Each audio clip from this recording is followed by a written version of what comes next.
over those VIs. Okay, are we up and running, Lexi? But yeah, we're up and running. I'm sorry, I'm having 3 different conversations. I'm just checking I'm sure Facebook you are. right now. Okay. Yes, we are. We're live on Facebook. You have Thank five people are watching right now. Awesome. Well, welcome to the 5 people watching, and to the board members here, and to Superintendent Cunningham. And I think Janet is in the room with you, and not Yes. sure who else. So welcome to you and Janet as well. And we'll now have a study session with Dr. Andrea Rohr. She's with UEPC. Her name came to the board. Dr. Rohr, I've shared this with you already. Your name came to the board through various sources, and some board members have had opportunities to work with you before. Very well respected, and the board requested that we have a study session with you to discuss what it is you do and your work. And so given that we only have an hour and it's already 6:05, I'd like to turn the time to you to introduce yourself to us. Yeah. But we're taping, so. You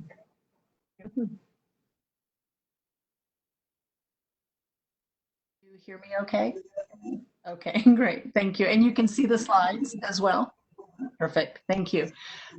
Thank you for the opportunity to be with you tonight.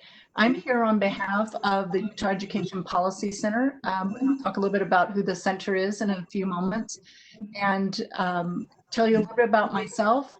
I am a previous educator of practice, so I was a school teacher, a school administrator. I've worked at state offices of education in Texas. My previous career was in Virginia, and I have been at the University of Utah since the summer of 2002.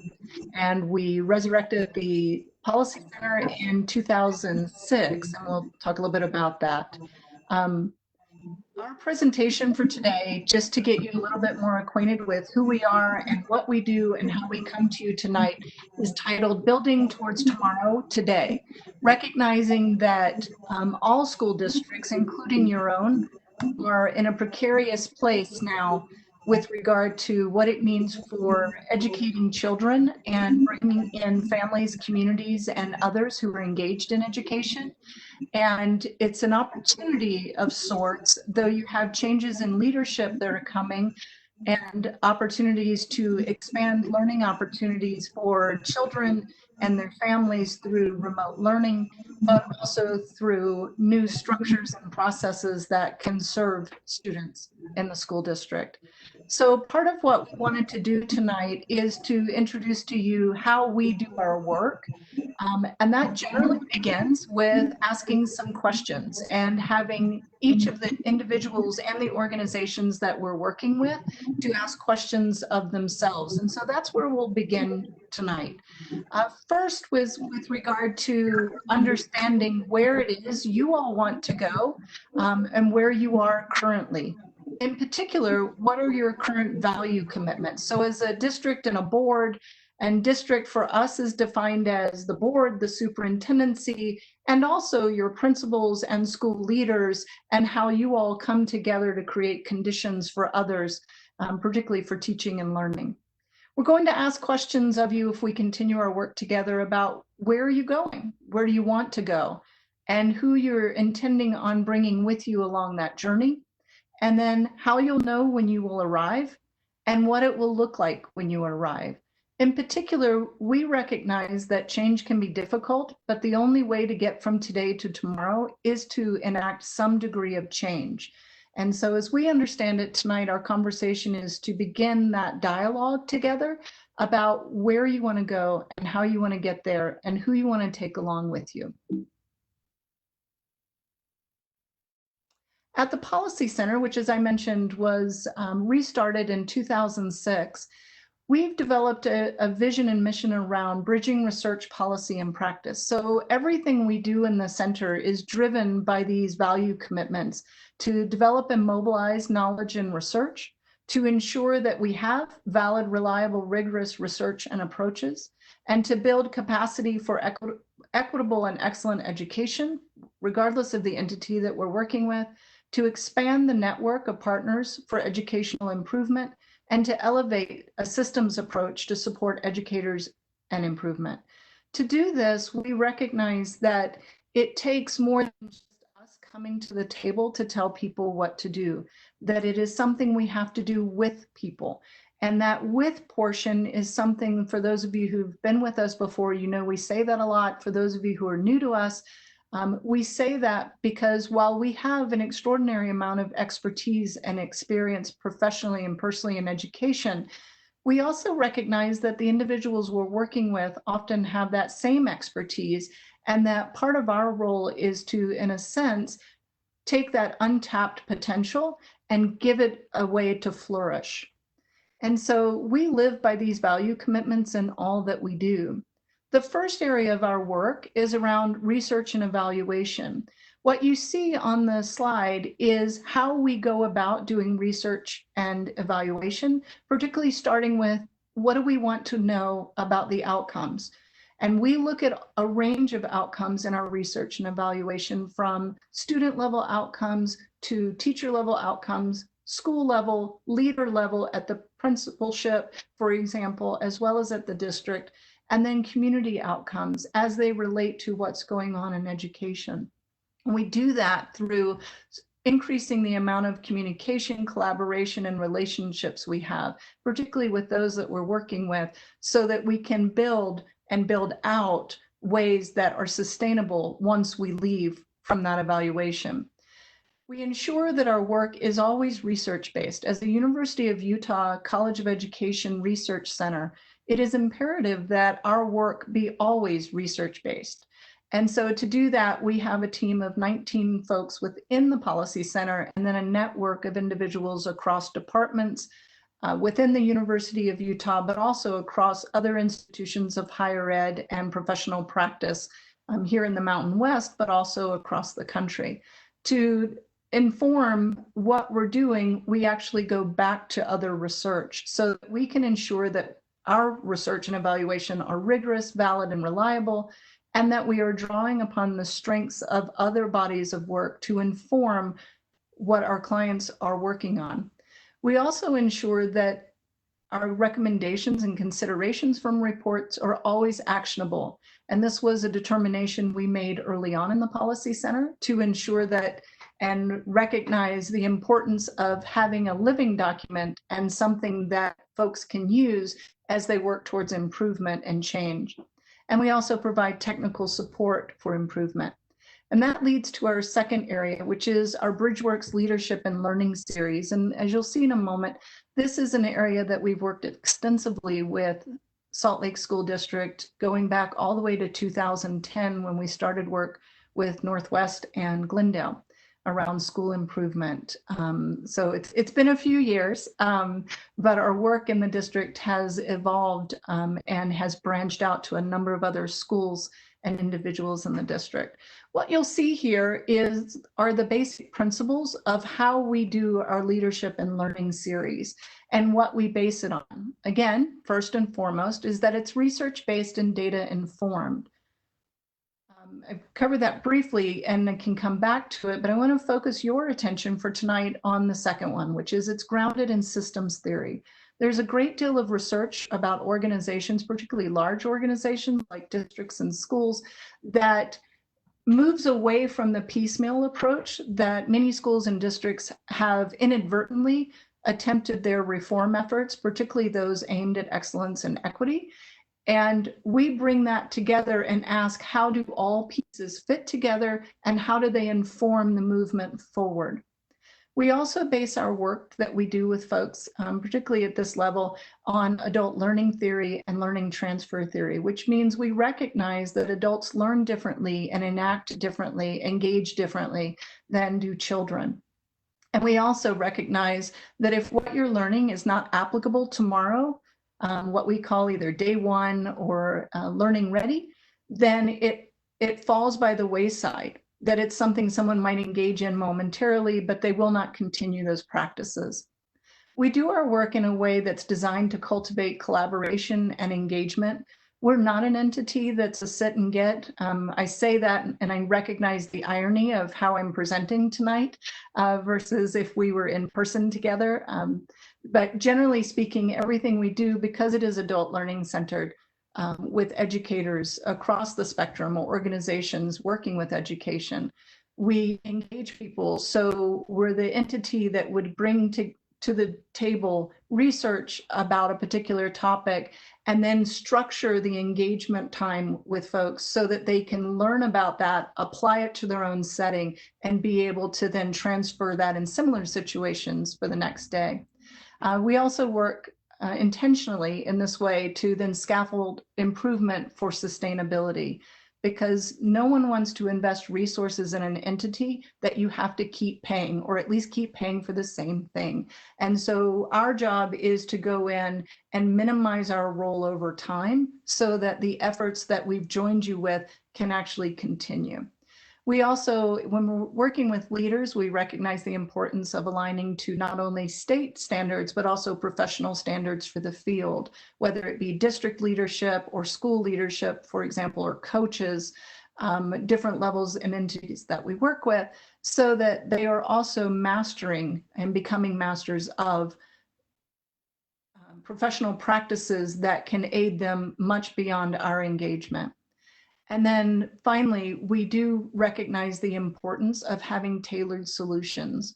So we are considered an adaptive assistance partner, which doesn't mean we go whichever way the wind is blowing, but instead means that we come in and do needs assessments with you, and to understand, back to that first slide, where you are currently, understand where you want to go, what that gap may be, and then how to work with you to get there. And we do that through the relationships that we build. And we see that the relationships, as important as it is to be task-oriented, it is also important to be attentive to the relationships and developing those. And that means recognizing and appreciating the assets and the skills and knowledge that those that we work with bring to the table. This is just an overview of the 9 different ways that individuals and entities, organizations can engage with the Policy Center around our work, particularly that's centered on leadership development and learning. And right now you see the sun is at district alignment and coherence, because that's part of what we're talking about tonight, how to change the system as a whole and not to just change one. There's previous research by Togneri and Anderson that talks about islands of success, and how school districts across the country, the 15,000 of them, just over 15,000 plus charters, often have what they call islands of success. So they have a school here and a school there that is incredibly successful in raising teaching and learning, but then they have pockets where they haven't had that kind of success. What we find, and we'll talk about district research in a few moments, is that the district alignment and coherence is one of the top keys situated within systems learning to help districts as a whole to move forward. The only area here, interestingly enough, that we've not engaged with Salt Lake specifically on is the Educational Equity and Excellence Audits. And that's a partnership we have with the National Center for Urban School Transformation in California, San Diego State, Joe Johnson. You have a number of staff across your school district who've been engaged with their work, reading it, meeting with Dr. Johnson, and talking about the importance of equity work and equity audits. But we've not specifically done one of those for Salt Lake. But in all the other areas, we have at some point during the last 10 years been conducting this work with you over time. Right now, we are specifically engaged in the school district doing a leadership academy, focus school academy, and then previously a number of your schools and professionals have worked with us in what's called LIFT, which is Leadership and Inquiry for Turnaround. So how do we do this work? Well, as I mentioned before, we return to the research. And in our exploration, we asked a key question. How is it that leadership makes a difference at the classroom, at the school, for the district, for the board?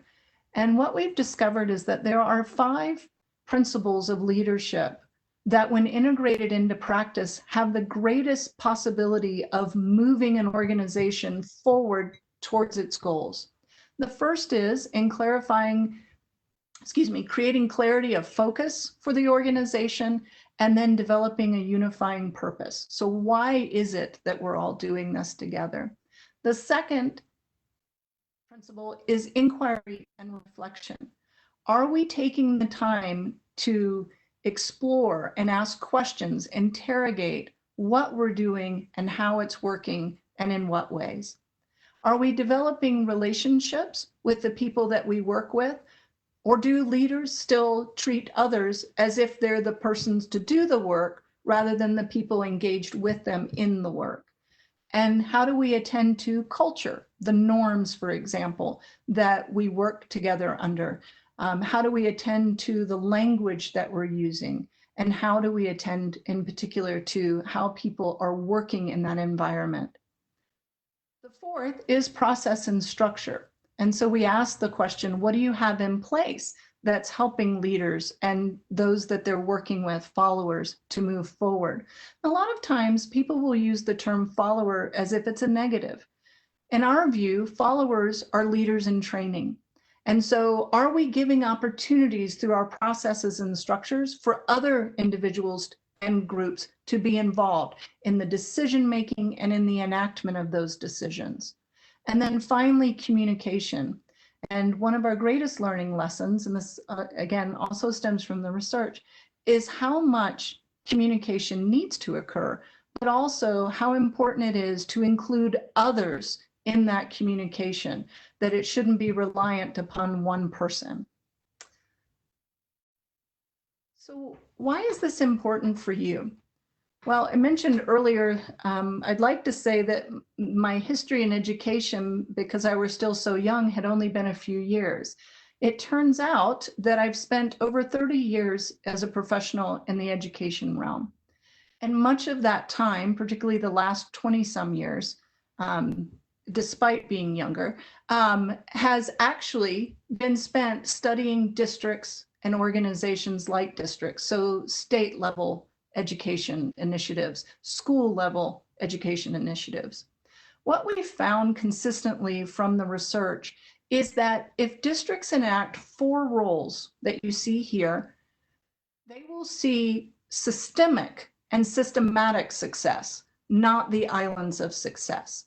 And I'm going to start you in the red circle, which is on providing instructional leadership. And what we've determined is it's not only important to be able to commit to a decision, which is the generating the will, but it is also important to build the capacity. How do we get all individuals in the organization moving forward? I'll move to the left, which is establishing policy coherence. So how do districts mediate, what we call mediate, federal, state, and local policy, so that teachers can teach and students can learn in ways that value the expertise of the professionals and also meet the needs of students?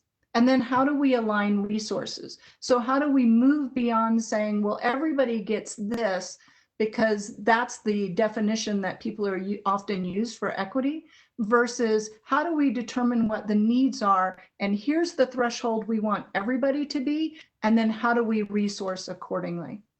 Third, what we find is that successful districts, and success being defined as raising equity and excellence and implementing reforms, have also then, going back to our leadership principles, have also refined their organizational structures and processes so that they have, back to the coherence piece, they have aligned what they're doing with the goals that they have, and that they have addressed the whole culture of the district.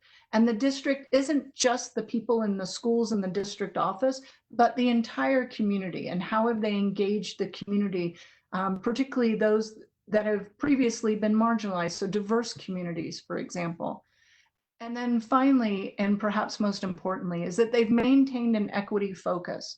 And to do that, they've first had to own their past inequities, and past can be as close as yesterday or as far away as 10 years ago or further. And then they have to foreground equity. It's not an add-on, it is integral to. What you see on this particular diagram, figure, are these arrows that are going back. And a lot of folks have said, well, why gears? That's so mechanical. But it's the concept here that's important, is that often you'll hear people at the school or a district level or other organizational say, well, I'm just going to do this first. And once I finish doing that, I'm going to move on to the next thing. Well, going back to our approach, what we've learned from research, including our own, is that it's a system, which means there's a double interact. So by paying attention to providing instructional leadership, what we learn is that you also simultaneously have to be paying attention to maintaining an equity focus. And it's not an either or, it's a both and simultaneously. And that those two things, when one changes, it doesn't mean the other sits idle. It means we have to change there if we're going to continue forward momentum. So what would a collaboration between the district and the UEPC look like? What we would suggest is that we start with, again, questions. So working together to determine what is it you want to maintain as a district and what do you want to change? Importantly, what do you want to learn about yourselves as a board? And what do you want to learn about the district? Next, and I'd go to the fifth one, what are you willing to do to be the kind of district that serves all students and that exemplifies excellence and equity? Beyond saying that we're about equity and excellence, what would it look like? And then how will you know if you're having an impact? And so with those questions in mind, what we're suggesting or offering, not even suggesting, but offering, is an opportunity for us to bridge with you. I mentioned in the beginning that our mission is to bridge research, policy, and practice. And so that's where we land. This is the Legacy Bridge at the University of Utah, built initially for safety, but has become a conduit, a way to bridge the campus between upper campus and what used to be referred to as lower campus.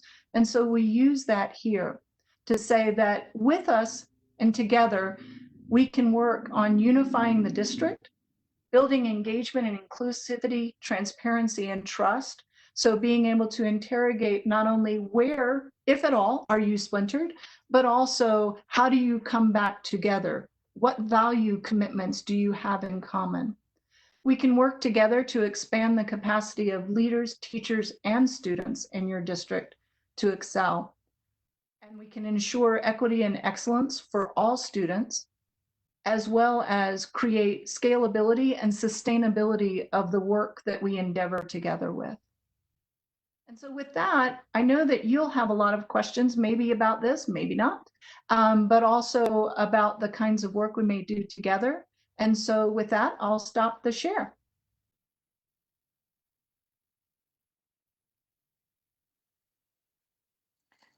Thank you, Andrea. I appreciate that. I know that's a lot of information and a lot to share with us, and I can see why you were recommended as somebody that would be good for us to meet and to discuss and learn from. That said, I'm sure board members have questions.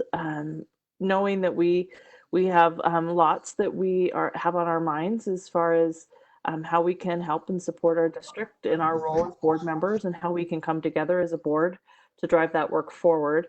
So if you're willing to take questions, it sounds like you are. I'd like to see if board members have things that they would like to ask you. Wonderful. Yeah, I think it would be pretty scary if I just did a PowerPoint and walked away. Any feedback, board members? Nate, go ahead, Nate. Sure. Dr. Rohr, thank you for being here with us today. Really appreciate the thoughtfulness that you put into your presentation. I definitely am very interested in not only the work that you're doing, but just kind of diving a little deeper into the equity pieces. Going through my notes here before I was going to answer my questions, you answered one of them just by highlighting the work in NCUST that I know a lot of our schools in the district are working on and utilizing, and I'm very familiar with Dr. Joe Johnson's work and have attended a few of those conferences. It's been a few years, but nonetheless, a very impressive work that's going on with that organization and the members that are a part of that.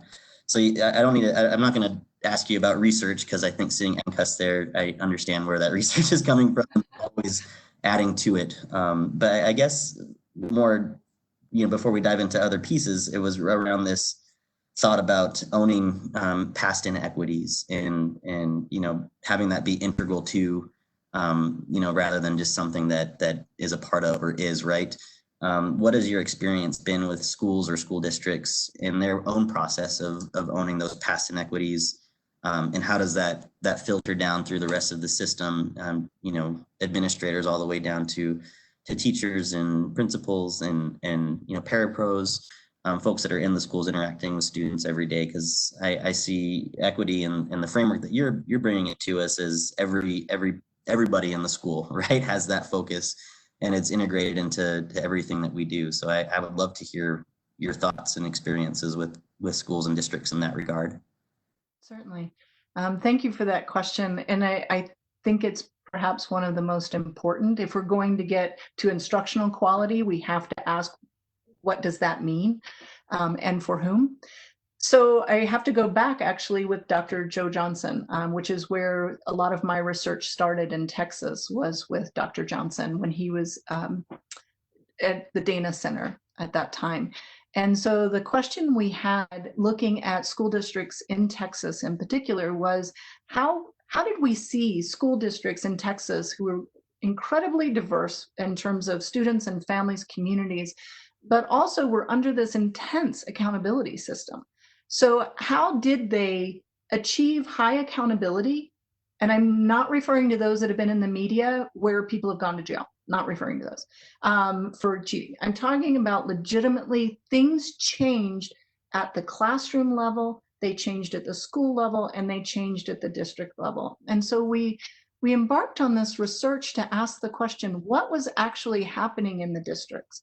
And we started to find patterns of behavior. Now, it wasn't around the systems. That started to evolve as the research did.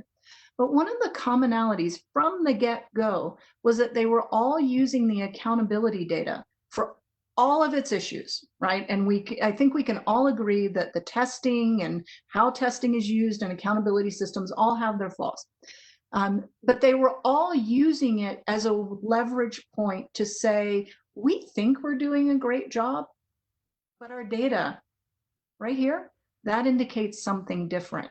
And so they use that leverage point to hold up what results were, and then they didn't stop there. So it didn't become the stick. It instead became the impetus for changes. So they started asking questions in school districts. So who's teaching our children? And why are we assigning that way? In many instances, they started asking questions. How are we organizing our day and learning? What does it mean for teacher professional practice? So I continued that research and then started looking at Texas and North Carolina and asked similar questions, which is, how do you mobilize districts that were 65,000 students plus, incredibly diverse geographically, racially, economically, everything? How do you mobilize a district in a way that ensures that people keep at the forefront equity? And the same thing came up, is that they were all utilizing their data in constructive ways. And they were bringing everybody to the table. So there were no secrets. They were making it public in reports. But the report didn't just say, here's what we're not doing. It said, here's what we've discovered, and here's what we're going to do. And then they tethered what they were going to do back to some part of the organization that they held tried and true. And so it wasn't just this random event. So they didn't just send everybody, like all teachers, to a professional development, right? And expend those resources. They asked the question, why are we doing this? How can we be intentional about moving the needle? And then they started measuring progress, much in similar ways to a lot of what you're already doing in Salt Lake, right? Informative assessments, but also asking other types of assessments. So not just paper, pencil. And then I'll come to you, Christy. Is it okay that I call people by their first name? Okay, sorry. As I mentioned, we're all about relationships and flattening the line here. And so what we learned is that as they leveraged their data, they complemented that in a systematic way with new efforts. And they did that by bringing all stakeholders to the table so that they could move forward. And when there were disagreements, they didn't just say, we disagree, and so we have to move on. We're doing it anyway. Instead, they did what I showed with the bridge, which is why Corey and I in 2006 started with the bridge. Is it's really about meeting people where they are and then scaffolding them for success, whether that be teachers or paraprofessionals, families, district superintendents, district leaders, principal supervisors, whoever it may be, and then moving forward together. Does that help? Yes, Christy? Thank you. Nate, did you have something else? Go ahead. No, I was just saying thank you. Go ahead, Christy. Andrea, thanks so much for being here with us tonight. I appreciate you and all the work that you're always doing. So one of the things that I've been thinking about, before you came, was I would love to have an insight. You talked a little bit about the characteristics, of leadership. And I think that as a board, one of the things that we've talked a lot about is having that third party person coming in and really working with the board, looking at what are those goals, that we've set. We've had these two great goals, with social and emotional and through literacy, as over the last, 3 years. And I think that going forward, it's going to be, we don't know what it's going to look like in August, right? That's the big question, is what is it going to look like in August? And so for me, I think that, as Nate pointed out, talking about, the inequities of the past, but also currently, and also what this is going to cause going forward, right? Right. So in my head, I'm thinking of a couple of things of, how do we work with you directly as a board, to look at some of those skill sets that we're lacking, that has caused us, to have some bumps in the road, and then we have this big change, that is happening in our district, with leadership, and also then, with COVID-19. So that's a lot, for you to chew on right now and to think about. And I don't know if it's really an answer that you could provide. Maybe it's something that we all just think about, because I would be interested in knowing what that would look like, working with you directly, with us and with, the new leadership that's coming in, to try and help us put our ship right, and make sure that we're headed in the right direction. Is that something that you feel like is, that you could do with us? Yes, ma'am. I do. I think it might look a little different than what we've all envisioned or done before. Right. So often when individuals will go in and I'm going to put in air quotes, work with boards, they only work with the board. And our approach would probably look something more like, first starting with the board to understand where you are individually and collectively, and then how do we then sort of move out in concentric circles, so that you start with you, then it's you and the district personnel, representatives of district personnel, and then it's school personnel, and then it's parents and families, right? School personnel being principals and teachers and others. And we do that in such a way that the process allows both transparency and voice and people to talk with one another. Because our approach isn't that you lack something. Our approach is that, and true beliefs are that you have strengths individually and collectively. And our role is to find, like, as I mentioned earlier, find a way for that to come out and flourish on behalf of your school district. So yes, I think that is something we could do. And the important part would be sitting down together to make sure that everyone has a shared understanding of where you want to be at the end of that work.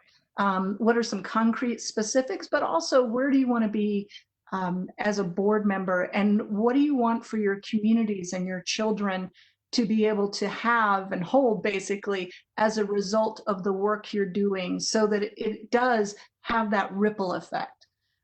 That makes perfect sense. I think that my hesitation is not putting 20 things on a list, right?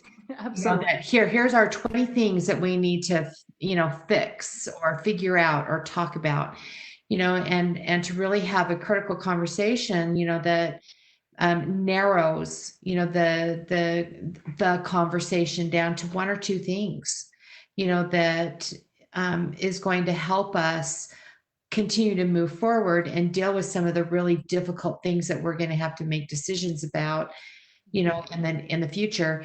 But first and foremost, for me, it's trying to figure out how to work together.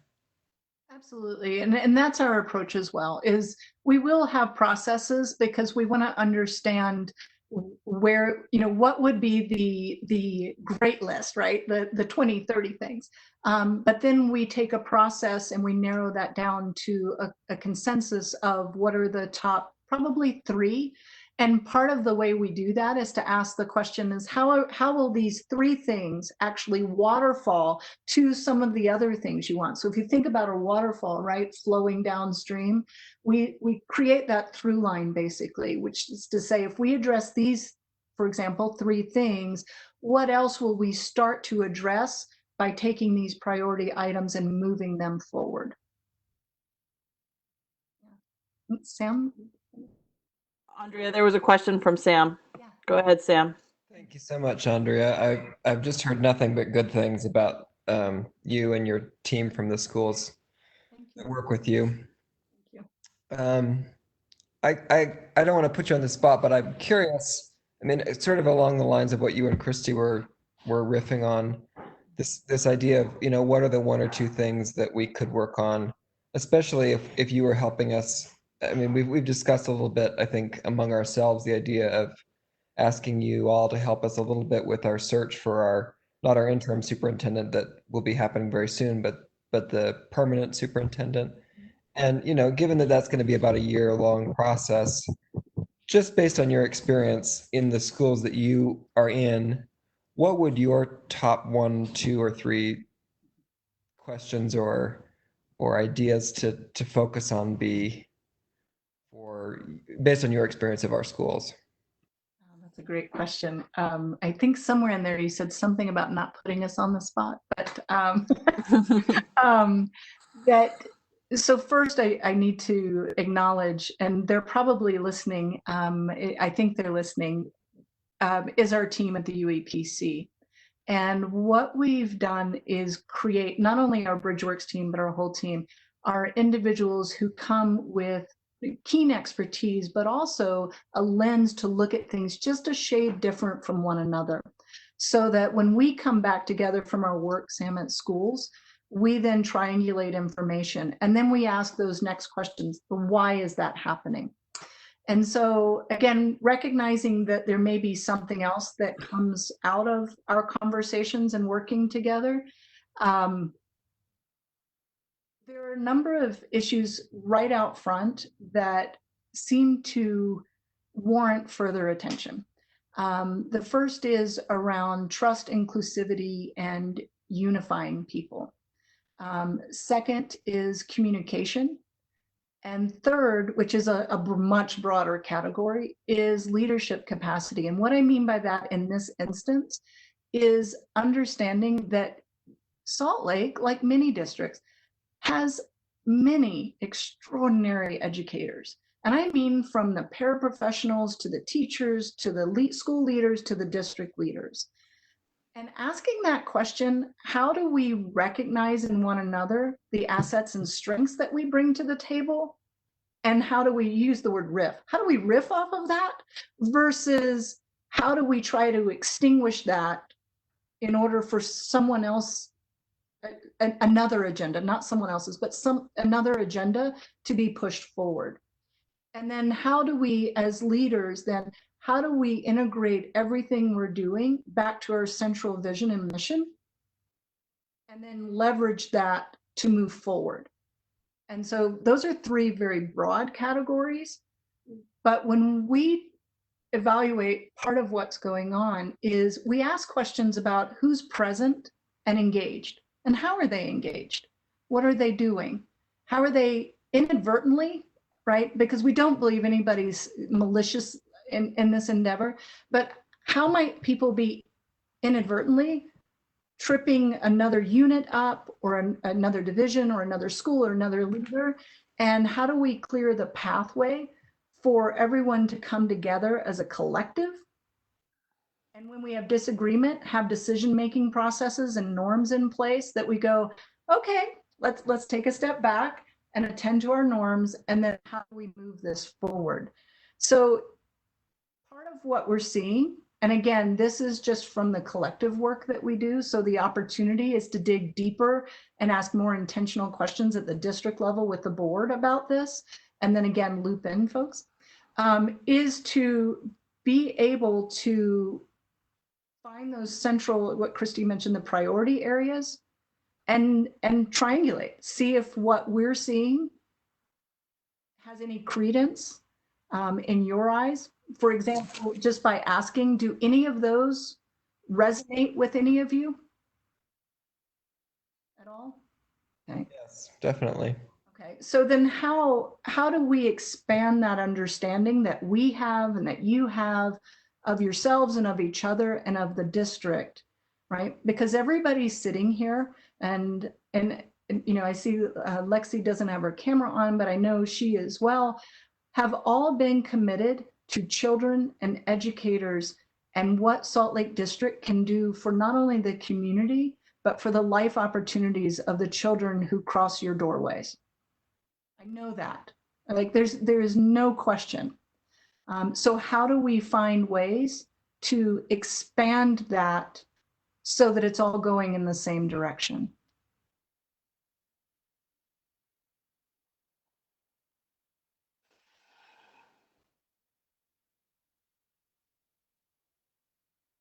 A lot to think about, right? I wasn't prepared No. for that question, so No, Sam always asks great and thoughtful questions. yeah. And I appreciate what you said, because I think it is true that everybody here really wants to do our best for Salt Lake and for the students here, and those opportunities. And how do we unify? How do we work together? It's something that's really high on my priority list, and so I'm grateful that you brought that up. I think we have talked as a board about what can we do as a group together that will help unify us, but also the work. I think that's maybe of most importance. Do we have any other questions for Dr. Rohr while we've got her here? Go ahead, Sam. Go ahead, Sam. Sorry, I hope you all don't mind if I ask another question, but you know, I appreciated you bringing up the idea of the equity audits. And I've read a little bit about equity audits, and my predecessor, who was my mother, Right. is interested in equity audits, and so I've read some of the books that she left me on that subject. And I guess I would be interested in what that would look like. And of course, we would have to generate some questions as a board. But is that something that, I mean, can you just talk a little bit about what the investment of time and money and resources would look like for that if we were to embark on doing that for the whole district? Certainly. I wouldn't be able to give you a cost. As I mentioned, we're doing this in partnership with InCust and Dr. Johnson. We have a number of partnerships across the two centers, and this is one of them. So we could always do a cost proposal, but the protocols for doing the equity audits are already in place. And while that entails meeting with boards and meeting with district leadership to ensure that their additional questions are asked, it's a fairly rigorous multi-day process, generally just for one school. We could scope out for you a timeline and be able to show you how it would look at pretty much everything, right? Instruction, learning, allocation of resources, priorities in schools and across the district. And that's quite ambiguous, and I don't intend for that to be, but we haven't put together a cost model or scope of work for Salt Lake. But it sounds like we could kind of, if we wanted to try it in one or two places, we could try it and see how it went and then scale up or down if we needed to from there. Absolutely. Yes. Thank you. That's very, very useful information. Michelle, do you have a question or something you'd like to add? No? Mike, what are you thinking? Melissa, he doesn't have any questions. Okay. How about you, Catherine? Okay. All right. Thank you. We have actually a few more minutes. Anything anybody else wants to talk about? We have a lot that we're thinking about and looking for as we, approach school ending now, but then restarting as far as with the virus and how that goes, and looking for leadership. Do you have any guidance or any suggestions you might give us in terms of what we might be looking for in leadership at this time that might be helpful? Not necessarily guidance. I would want to ask more questions of you. I think some of those were posed in the presentation about where you want to see the district be in a year as you get ready for your next full-time, I guess not non-interim superintendent. And a big question will be, when doing superintendent searches, in addition to you searching for someone, one can hope that the other person is searching for something. In our center, we say a lot, but hope's not a strategy. So given that, what is it you want to be and portray as a board and as a district when the calls go out and the applications start coming in?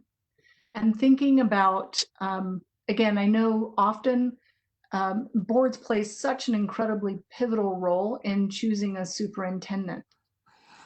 And you have an extraordinary amount of professional and cultural capital in your district.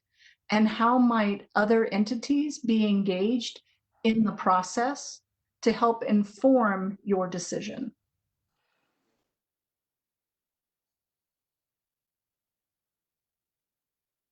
Would you hazard a couple of possible partners besides yourselves that you would suggest us thinking about, or? I'll give that some thought. Yeah, that's a great question. I think part of its process is, I think we were invited during last search to come in and meet with the board.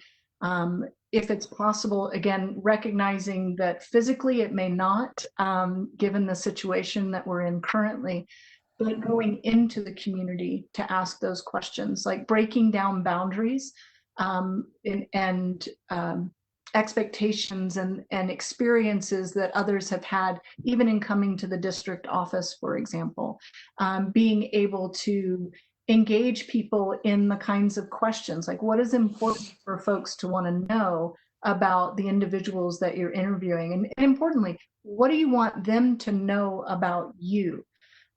How will they, when they sit with you and conduct their interviews, what will they see? What will they hear from you? Will they see unification? Will they know that this is a place that they can come and lead with you, lead with your school principals, lead with your community leaders to continue advancing Salt Lake School District?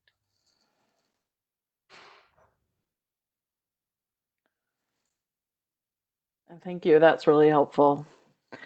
I actually really can understand why this is a critical conversation that we have, and I want board members to be thinking about this as we move forward and this work. I know that anytime that we learn things together, it helps unify us just through that process, and education is unifying in that way. And so I'm really grateful for this opportunity. I know we have a lot on our agenda and a lot to talk about, so I really appreciate all of your willingness in this busy time to just take a minute to learn something together and to appreciate that where we are and where we want to be, and to be thinking about that. And I might request of you, Dr. Rohr, if you're willing to share your presentation with us so that we have it, that would be great. And I'm sure this is a conversation we will come back to, and I'll take feedback, offline from board members about how we might pursue this conversation.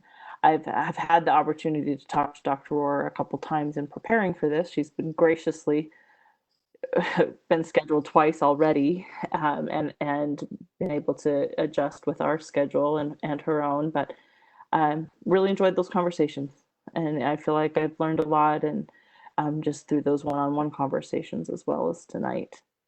So I would say thank you. And unless we have a couple minutes, if there's a few more questions, and it's probably never a bad idea to end a little bit early either. So if there aren't questions, then I just would like to say thank you to you, Dr. Rohr, and we'll be continuing this conversation in lots of ways going forward.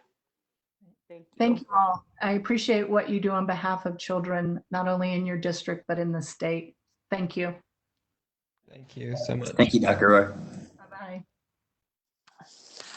All right, we are about 6 minutes early before our next, which is just the public convening of the meeting with the pledge and the welcome. Tell me how you feel about moving forward. Go ahead, Nate. Can I suggest a short break to bring us up to that point? That'd be helpful for me. That works for me. Am I seeing nods of support? Okay. How about we come back together in 5 minutes? Thank you.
Hello, we're gonna welcome people in here. So if you could put your computers on mute, that would be wonderful.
Okay, it's 7 o'clock. Let's reconvene, board members. And welcome, Adonai. And Andoni, how do you say your name? It's Andoni. Thank you for having me. Andoni. Thank you. Welcome. Appreciate it. I think everyone else is.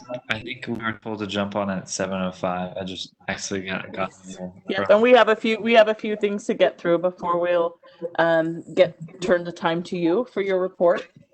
So they can join as they come. That would be great. Okay, perfect. I'll just stay muted then from now. And I know that Andy Madsen has something until about 7:10, 7:15. She can join us as soon as she's able as well. Right. Great. Okay. All Great. right. I don't see Christy yet, but her video just might not be on. Lexi, are we still streaming? We are. Yep, we are. Thank you.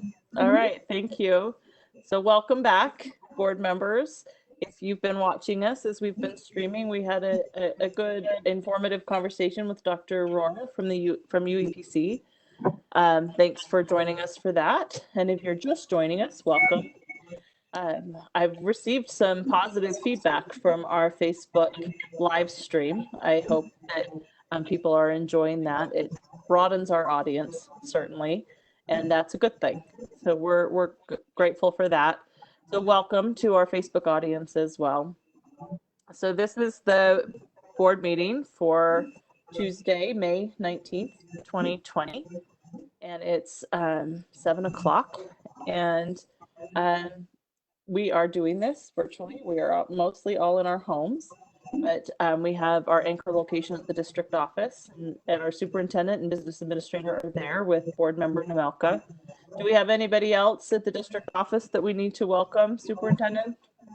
Yes, we have Mr. Harmon and Mr. Tobler will be joining us in a bit.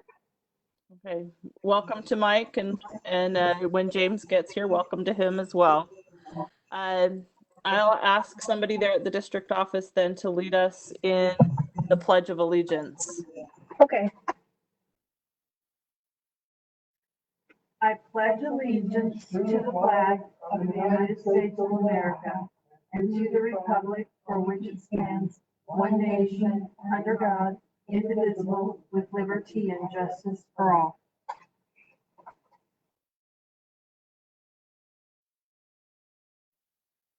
Thank you all for participating in that. Um, so let's move on to our consent agenda.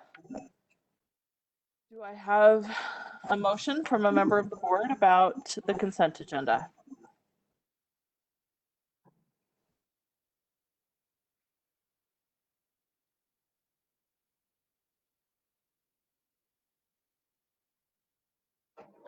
I move that we accept our consent agenda from May 19th, 2020, consisting of the purchasing and accounting reports. Second the motion. We have a motion from Catherine and a second from Sam on our consent agenda, which consists of the purchasing and accounting reports. Do we have any discussion? Any questions? Anything board members want to say? Okay. Seeing none, then let's take a vote. Starting with you, Michelle. Michelle Trudeau, yes. Mike? Yes. Mike Catherine Miller? Kennedy, yes. Nate Salazar, yes. Samuel Hansen, yes. Melissa Ford, yes. Christy Sweat, yes. Okay, that is a 7-0 motion in favor of accepting the consent agenda, consisting of the purchasing and accounting reports. The next thing on the agenda is the request to speak. And as you know, we have been accepting emails through the day of the board meeting as our request to speak, which then would be sent to the board. I'm interested in knowing how the board feels about that. We haven't. So is this an appropriate process for a request to speak? Be thinking about that and make sure that we're being as open as we can be in accepting the people's ability to speak to the board through this virus time. We want to make sure that we give that opportunity the best way we can. Sorry, Sam, go ahead. I would just like to say that if it continues to be necessary to do that, just logistically, then maybe we could start a practice of reading out the comment. Just because we have this wider audience, I think it would be a good thing to do. And we could set a word limit rather than a time limit that would be about the same as the 3-minute commentary that we usually allow in the public meeting. We could just take turns or read from our own precinct. I just would put that out to board members to be thinking about. Obviously, no decisions made today, but be thinking about that. That's something that's been on my mind as I've worked through these agendas. So thank you for that. We have, we'll move on to our reports. And the first item on our report agenda is really exciting to me. We have a group of students who have joined us and joined our board meeting. And I'm going to let them introduce themselves and talk about the clean energy resolution that they have sent to the board for proposal. We had an opportunity to kind of hear from them in a board meeting, but all the board members have heard from them because we sent the board their video and their resolution, and that resolution is working its way through our board committees. But this is an opportunity for this group of students to tell us their process and how they have come together and what they're working on, and I'm going to let them take the floor for their report. Go ahead, guys. Thanks for joining us. Thank you so much for having us. Can you all hear me all right? Okay. So we do have a physical presentation to show you, and Lola Maldonado is going to be the one screen sharing. So if you want to pull that up now, Lola. Okay, well, I'm going to pull it up right now. Awesome. Andy, can I stop you as she's pulling that up? Will you take a minute maybe and introduce yourselves to the board and to your audience, to the audience? Yeah, well, in our presentation, we're gonna introduce ourselves. And so I'm going to let Eve start because she's our first person, and we'll all go through and say our grade, our name, and then our high school. Okay. Is the screen sharing working for everyone? Yes, it's working just fine. Okay. Thank you. And I'm just going to stay on mute because I don't want to be switching back and forth. Hello, my name is Eve Jeffries. I'm an 11th grader and I go to East High School. My name is Madhur Tadessa and I'm a junior at East High School. Hi, I'm Lola Maldonado. I'm a 10th grader at Highland High School. I'm Andy Madsen. I'm a senior at West High School. I'm Andoni Telenides, and I'm a senior at West High School. My name's Emma Johnson, and I'm a sophomore at Highland High School. And my name is Arya Barkanta, and I'm a senior at West High School.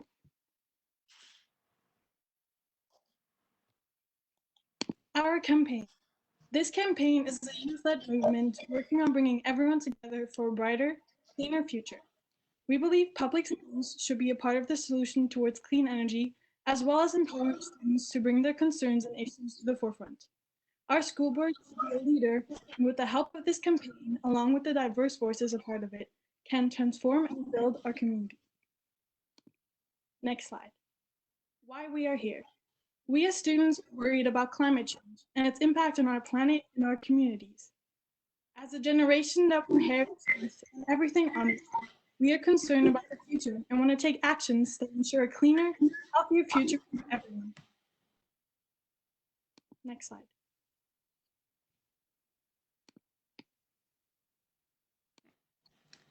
So why commit to 100% clean energy? It can improve student health and academic performance. It creates opportunities to build and expand equity. It creates connective tissue opportunities regarding climate curriculum and STEM education. It enhances community resilience during climate disasters. It creates local energy, clean energy jobs. And most importantly, it saves money that can be reinvested into underserved communities. This campaign was especially important to me because its commitment will take steps towards battling environmental inequity, something that disproportionately affects my neighborhood and the surrounding areas. Next slide. Schools can be important resiliency hubs during crises like the current COVID-19 situation. Solar plus battery storage helps build critical resiliency infrastructure. Health-wise, people exposed to dirty air suffer worse incomes if they contract COVID-19. Low-income and communities of color are disproportionately impacted. Improving ventilation systems has dual benefit of guarding against airborne viral spread and making indoor air cleaner. Has shared with us that they are seeing a big uptick in this kind of energy infrastructure due to the recent pandemic and 5.7 magnitude earthquake. Also underscores the importance of making schools resilient. Next slide. City alignment. In our community, something like this is already taking place. Salt Lake City already has a resolution in place that commits the city to 100% clean energy by 2030. There is a full plan to become climate positive by 2040, and the graphic above illustrates a timeline of how the city plans to have a clean energy transition. As you can see, the school district's resolution is in conjunction with the city at 2032, with 100% renewable energy. And the city has actually adjusted that goal to 2030, like our resolution.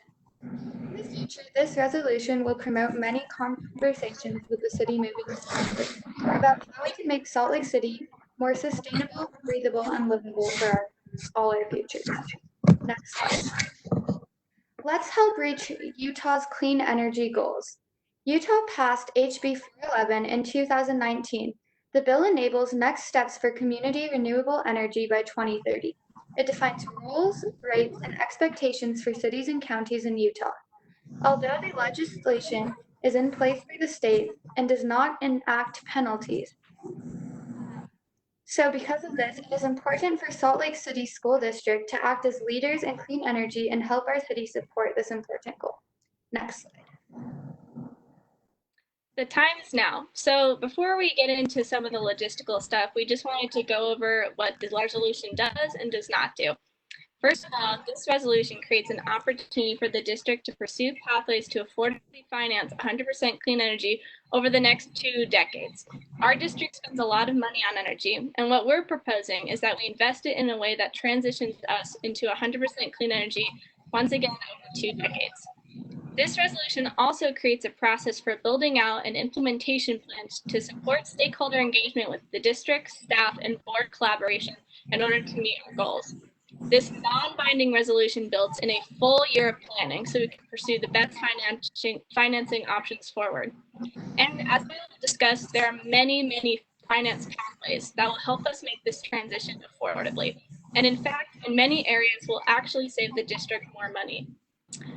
Finally, this resolution puts forward important goals in a form that set benchmarks that are non-binding. So our resolution is outlining goals, and we are not committing the school board to anything that is impossible or outrageous.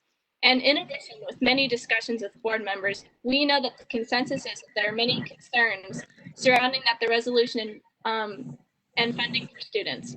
As a student in Utah, I know that we unfortunately rank near the bottom in terms of spending on students, and everyone here can agree that we should be allocating as much funding to the classroom as possible. So, in conjunction with the board, we plan to add language to the resolution that clarifies this resolution shall not take resources from student learning. In fact, money saved on energy costs over the next several decades can actually be reallocated back into the classroom, and I think we can all agree that is something we want to see happen. And finally, what this resolution does not do is it will not divert resources from the student or the classroom. Next slide.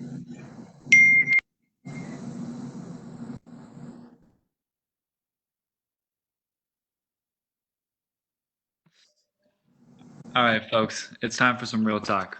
It's time to talk finance. Next slide. So, renewable energy is already cheaper than coal. Over the past decade, the cost of coal has increased by over 50%, while at the same time, the cost of solar energy has dropped nearly 70%. The graph here indicates that a variety of renewable energy sources are lower cost per kilowatt hour than many of the coal power plants across the state of Utah. Despite this trend, 63% of the energy Rocky Mountain Power consumers use, including the Salt Lake City, comes from coal, while only 14% of the energy we use comes from renewable sources. The trends of the past decade indicate that continued use of coal will put Utah consumers, including our school district, at not only an environmental disadvantage, but also a financial one. As a result, it's crucial that we start looking to renewable energy sources and the financing opportunities for those to start converting to a more cost-efficient and environmentally friendly energy source. Next slide, please. So, what are some of these financing pathways? There's quite a few of them. The majority of them, or the primary one, is third-party financing, specifically for solar projects. We also have energy savings performance contracting, commercial property assessed clean energy, a variety of grants, such as the Blue Sky grants offered by Rocky Mountain Power, as well as tech support from a lot of local experts. Next slide, please. So, financing solar with third-party financing. 90% of the solar installed in schools in the last 3 years have been financed with third-party financing partners. These third-party financing agreements are also known as power purchase agreements, PPAs, or solar power agreements, SPAs. A third-party solar provider essentially installs, operates, and maintains the solar array on behalf of the school district without the school district having to put up any upfront costs. So the system, that is the solar array and all the infrastructure, is generally on site. So that's, on school buildings, on school parking garages. The solar vendor receives the tax credit available.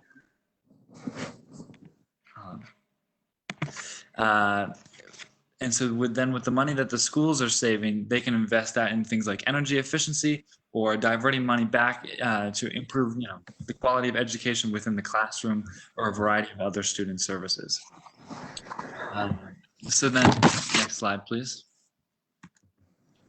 So then we have another option, which is called energy savings performance contracting. So ESPC essentially uses future energy savings to pay for energy efficiency and facility upgrades. So these contracts are taken by third-party entities called energy service companies, or ESCOs, we'll refer to them. So what happens is in the process, an ESCO essentially comes in and evaluates, project by project, the current energy usage currently at any public entity. So in this case, that's our schools, any district buildings. So they analyze that energy usage and they suggest, all right, these are, if not only these are renewable energy sources and efficiency measures that we can take that are guaranteeing a cost. And what's really interesting about ESCOs is that they're essentially required by state code to guarantee costs. So Utah Code 11-44 states that the use of ESCOs in energy construction projects requires by law that annual savings must exceed annual project repayment costs. So you need to be saving money. They're required to guarantee energy savings and cost savings. And furthermore, they're required to do annual reporting for the entire duration of the project to ensure that the financial savings are increasing year after year throughout the project.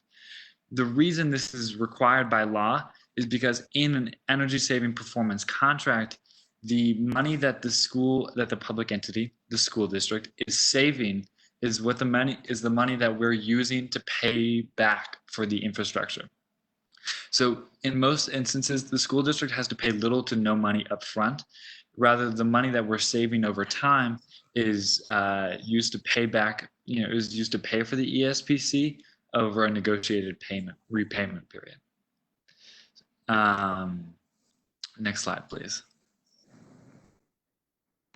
So this is just a list. So the state of Utah is required to then put out a list of qualified energy servicing companies, those ESCOs, that are approved by the Department of Energy. These are a couple local companies from the states of Utah and Arizona, like Noresco, Siemens, McKinstry, Amoresco, Johnson Controls, and Engie. So a lot of these companies are ones that have already worked with school districts and have helped to finance renewable projects across these regions already, which is a really great resource to have. Next slide, please.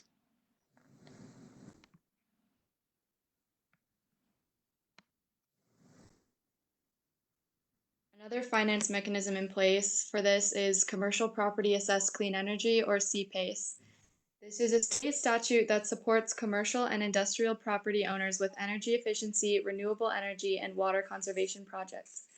The Utah Office of Energy Development would act as the liaison between the financing resources, contractors, and the school district.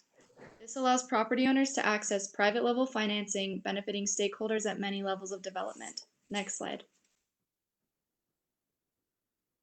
Another way to finance this is through local grants, including the Utah State Facility Energy Efficiency Fund, the Utah Revolving Loan Fund, and Blue Sky grants from Rocky Mountain Power. In 2017, Rocky Mountain Power awarded $800,000 to 3 school solar projects.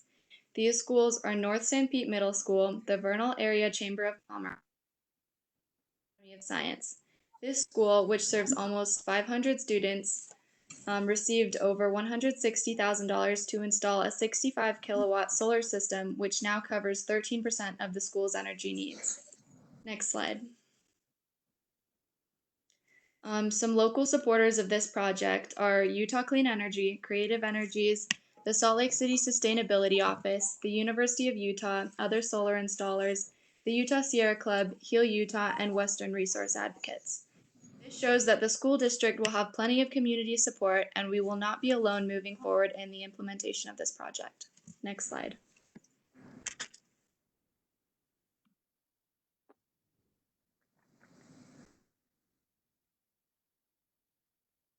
So, so all this sounds great, but it's even better because it is possible. Schools in Utah have already been transitioning to renewables and realizing the economic and health benefits to the community when they do so. For example, across the country, the Los Angeles School District, which is one of the largest school districts in the country, as well as school districts in Reno, Minneapolis, St. Paul, Milwaukee, and school districts in 30 other cities around the country have responded successfully and positively to student and civilian-led clean energy campaigns. Here in the Valley, we have here a local example at the Davis School District, where as early as 2016, the school district was already beginning to make efforts to turn to clean energy.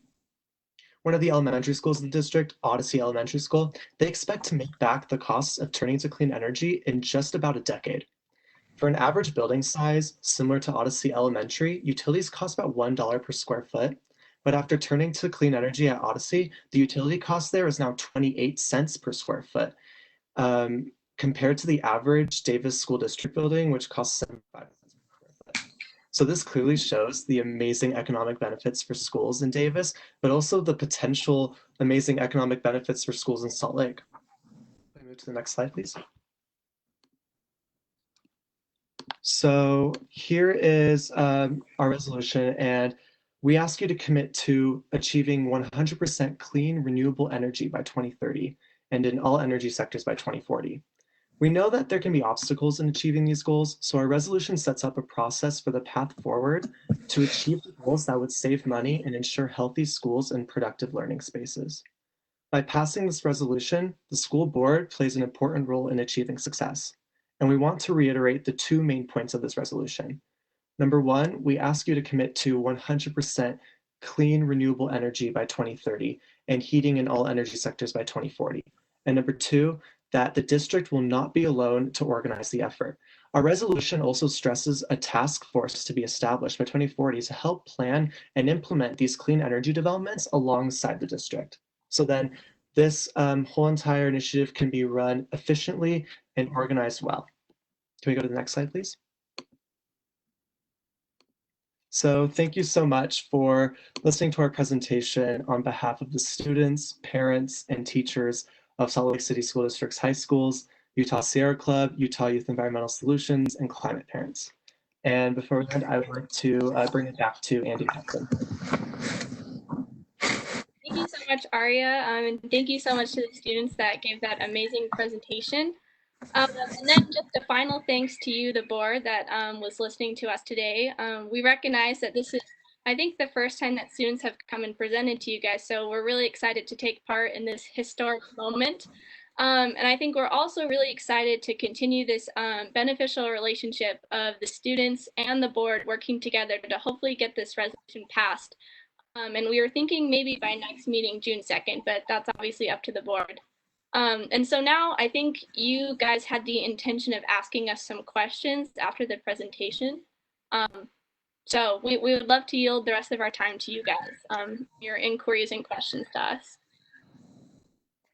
I thank you so much to all of you students. I love that you represent our comprehensive high schools, and I would like to welcome our student board member, Sam Longy. I noticed you joined us through the presentation. Thanks for being with us.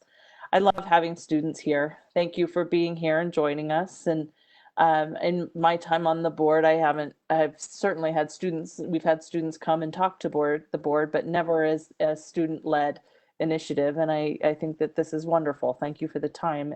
As you know, we talked about this a couple meetings ago and directed our committees, our policy committee and our finance committee to look at the resolution and work through that. And those committees met just yesterday. So I'm sure that I know that our board members have been talking about this and thinking about that. And I would like to turn the time to the board to maybe ask you some questions. And I will see if hopefully I can see everybody. If you'll raise your hand, board members, we can make sure I give you an opportunity to speak. Any thoughts?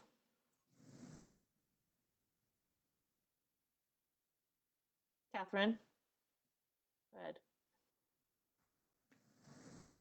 So I I just want to thank this group of students for doing such an amazing job putting this together, answering our questions, tailoring it to our queries and maybe even our concerns. I think at the last minute, I think that you really did a lot of work. And I've been really impressed with how strategic you've been and how, I mean, I think I started, the first request to meet was maybe last year over close to Thanksgiving time.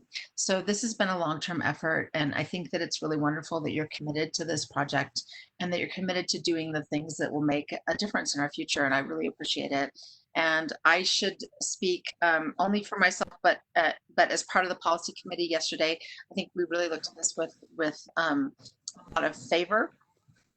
We do want to emphasize that we can, that based on the fact that we have fairly low per pupil funding, as one person on your committee, Andy, pointed out to me, that she recognizes that we do have the lowest per pupil funding in the nation as a state, and that we can't jeopardize our students' education. But at the same time, we feel like this complements their health and thus their educational and health outcomes. And so I think we'll look at this really seriously, and I really appreciate what you've done.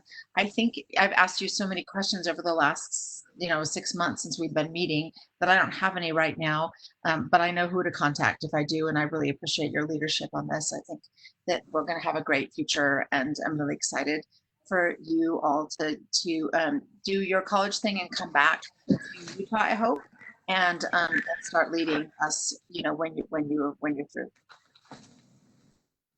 Thank you very much, Catherine. That was very sweet and nice. We really appreciate it.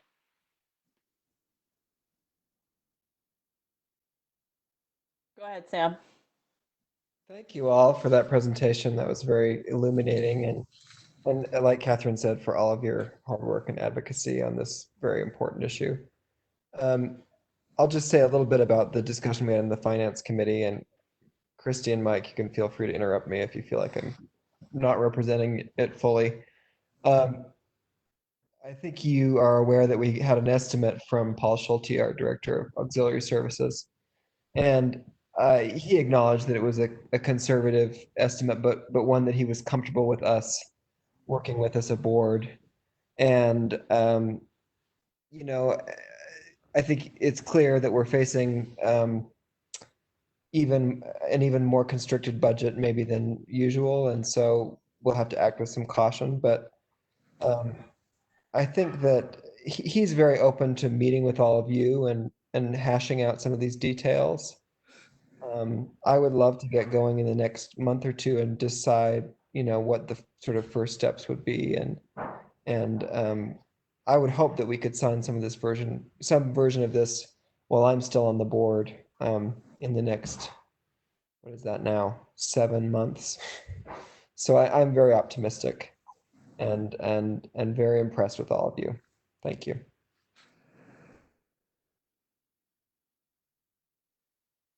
Any other questions from board members? Michelle?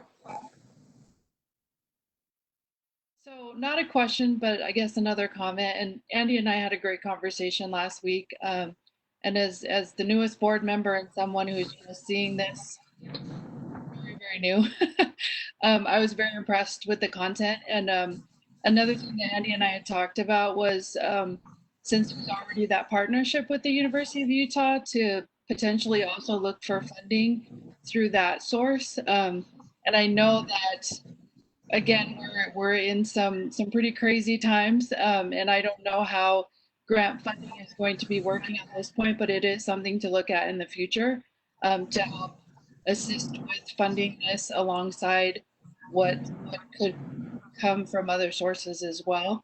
And I think it also would help to engage a lot of our students to do some really great research and looking at the sustainability, to look at how it's improving once all of this stuff is implemented. So I think just all around education-wise, this is going to be a really amazing thing. Thanks, Michelle. And Christy, I saw your hand. Go ahead.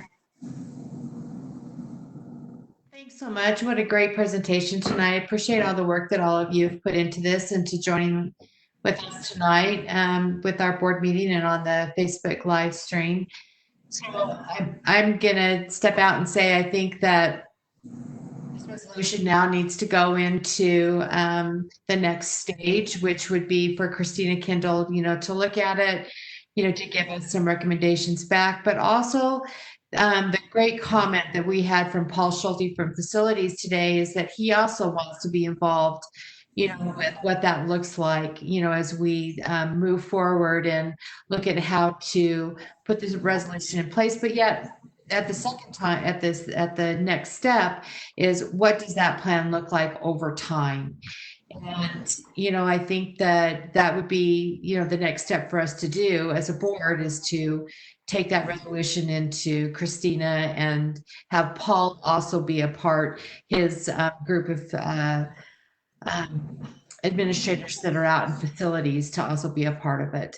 So thanks again. Really appreciate everything you guys did and such a great presentation. I appreciate just all the work that you're doing right now, especially in light of how difficult it is to get together, right? So thanks anyway. All right, Nate, and then Catherine. Certainly. Thank you, Christy, for those thoughts as well. And I can speak for myself and Michelle and Catherine. Please let me know if I misspoke relative to our conversation in committee. But we've already, discussed, some changes, and Andy and I had the chance to talk about that yesterday. And I think Christina's already kind of working on some of those things too. Christy and Andy, in the slides, I noticed there was some highlighted language that was has been adapted, based on some feedback and conversations you've had with board members over the past week or so. Would you be willing to share, those changes and highlights with us and Ms. Kindle in the district office so for her reference? Can you repeat that, Nate? Sorry. Oh, no worries. No worries. I was just kind of speaking on behalf of the policy subcommittee, and Michelle and Catherine, please correct me, but we did talk about adapting some of this yesterday, just relative to some of the thoughts and questions that we've been getting as board members in our conversations with you and the 100% Clean Energy team.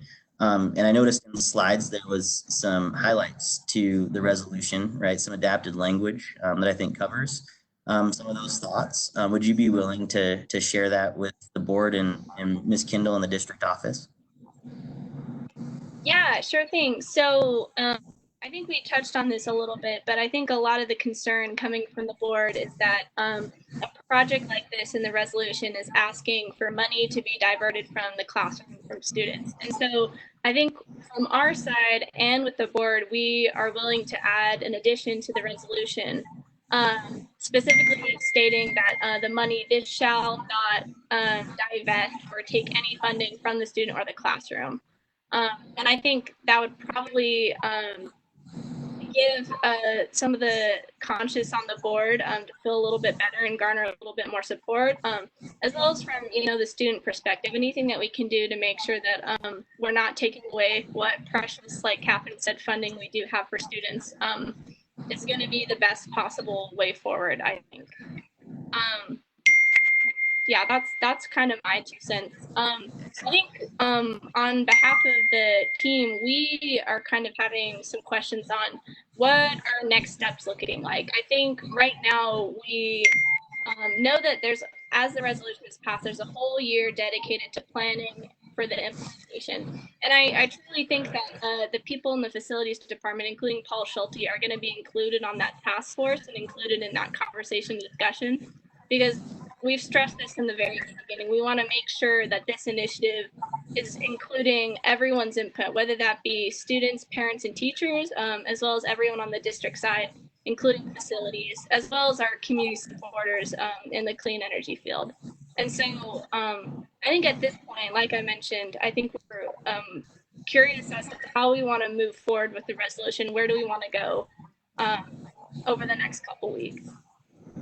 Awesome. Thank you, Andy. And I guess just to sum up my final thoughts, like many of us on the board, we've been following your work for a number of months now. And I just have to say that I really appreciate, obviously all the work that you and this team have done to pull this information together, the advocacy, the tenacity, the persistence that you've showed is it's incredible to see this in your generation, right? Without a doubt, your generation is leading this conversation, not only here in Utah, but around the country and around the world.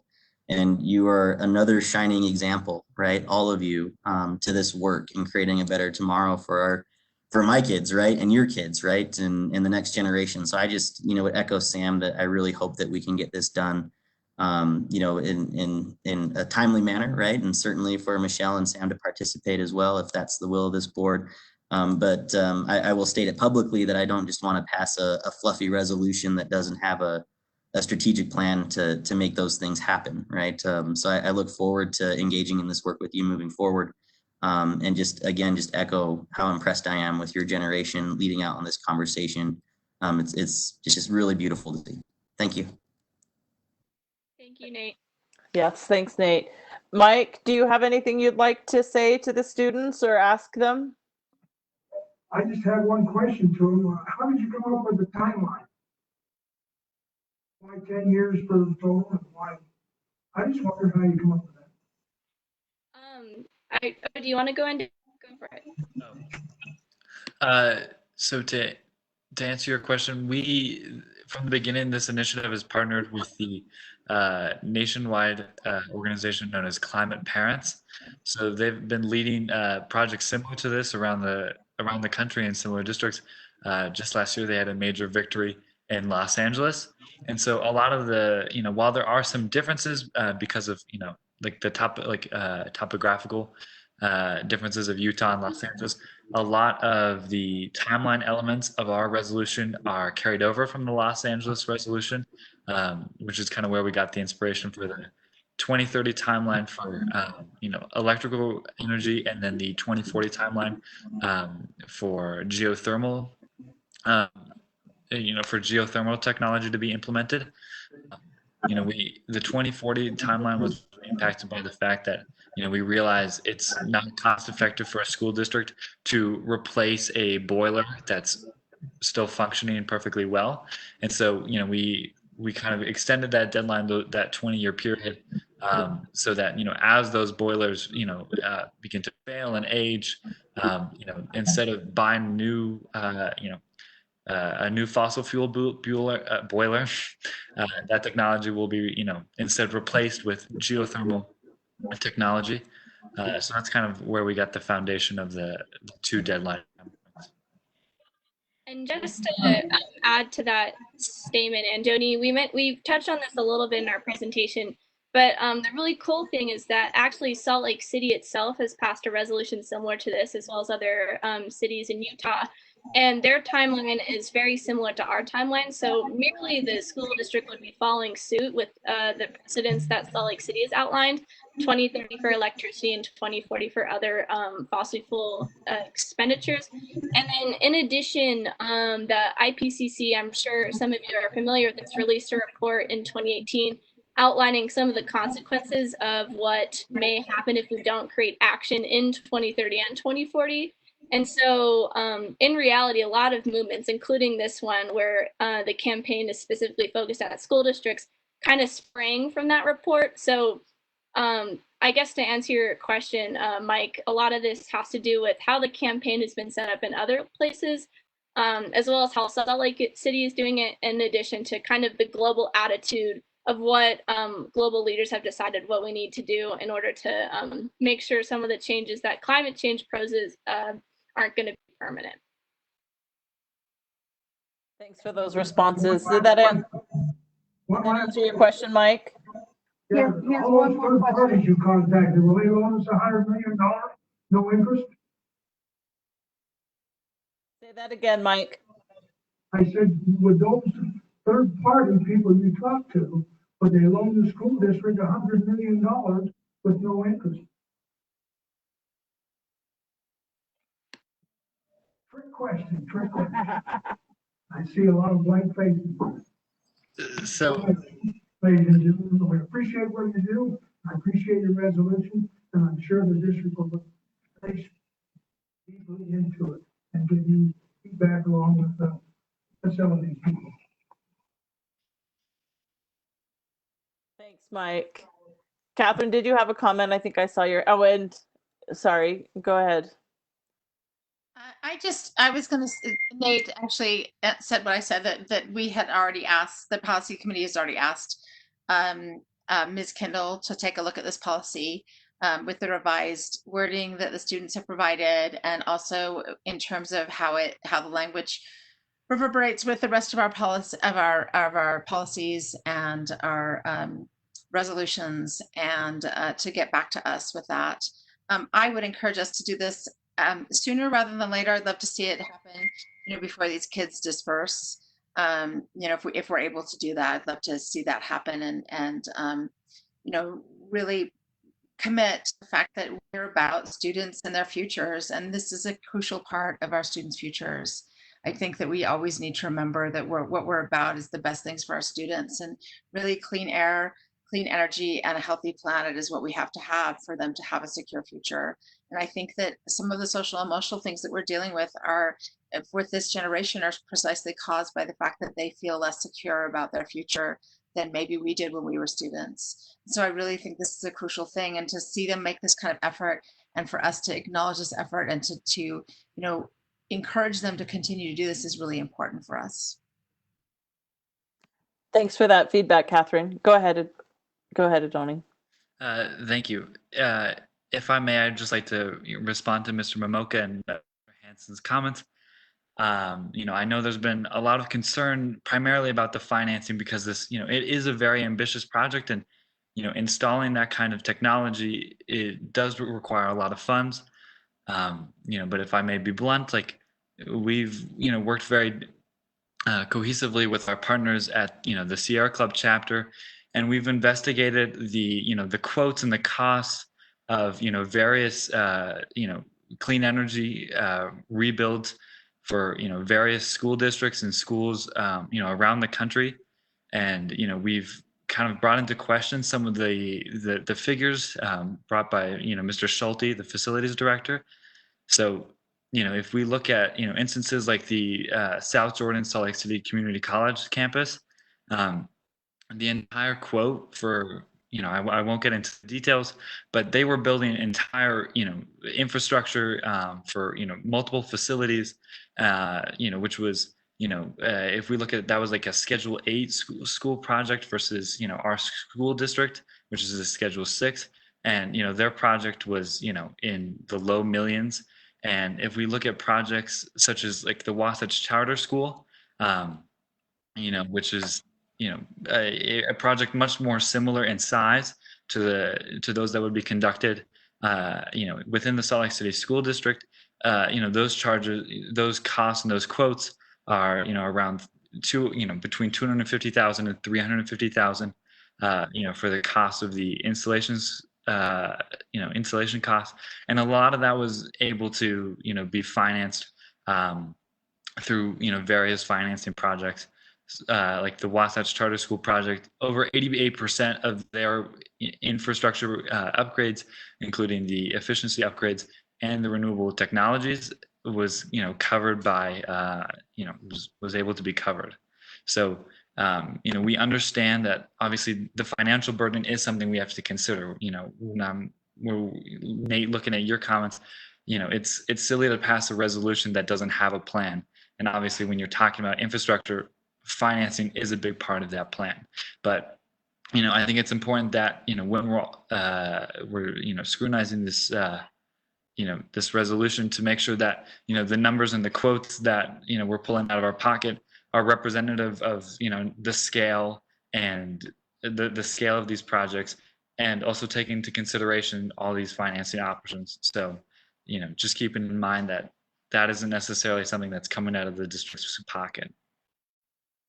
Thank you for that. Go ahead, Andy. I know we need to wrap things up, so let's be quick. Thank you. Totally. And so I just wanted to echo what Catherine said. And so just to be clear, I think the idea of this resolution is to set the goal, much like how the city is doing, and then working together with the task force, people at the district, and the facilities department over time on the implementation plan. And so we just wanted to make sure that that's clear. And so I think before we part, we were just wondering, do you think that we could possibly have a vote soon, just so we can get started on the implementation planning? We both know that time is of the essence, especially with the climate right now. And I don't know, I speak on behalf of the seniors, and we really want to see this through to the very end. And unfortunately, depending on what the future looks like, we may or may not have a chance to work on that task force and implementation.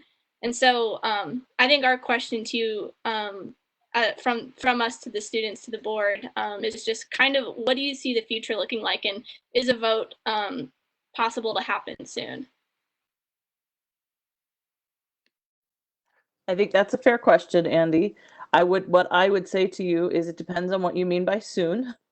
It also depends on the process, right? And right now the resolution is with our committees, and they met just yesterday. And you've heard some feedback from those committees, and we have a policy services director who looks through these resolutions. We've got our facilities director looking at them. I think we need to take it through that process first. It will be something, I can promise you it's something that I'm hearing from the board that we're interested in pursuing. What I can't tell you is exactly the timeline. It needs to work its way through the process. But you will be a partner in it. We want you, you already are a partner in it. And so I know that that's probably not exactly the answer you're looking for, but I hope what you're hearing is support for the work you've done, support for the process moving forward, and then some caution about making sure we take it through a process that then can be sustainable for us as a board, right, and a district. And I hope that you can work with us and be patient with us as we do that, knowing that it is something that's important to us.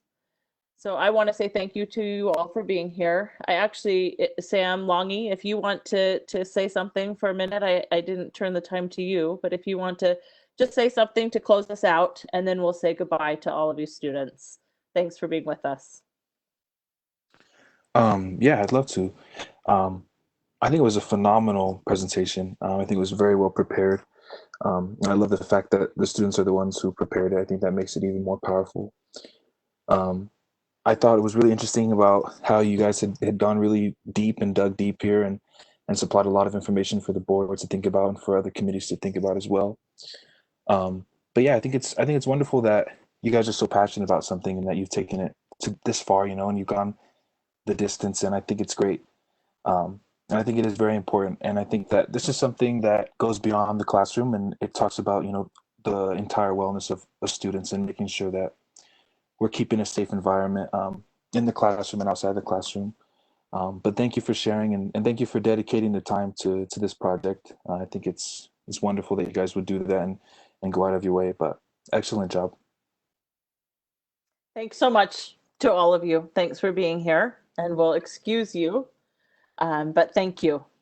Thank you very much for having us. We really, really appreciate it. Thank you. Thank you. Bye. Thank you. Thank you.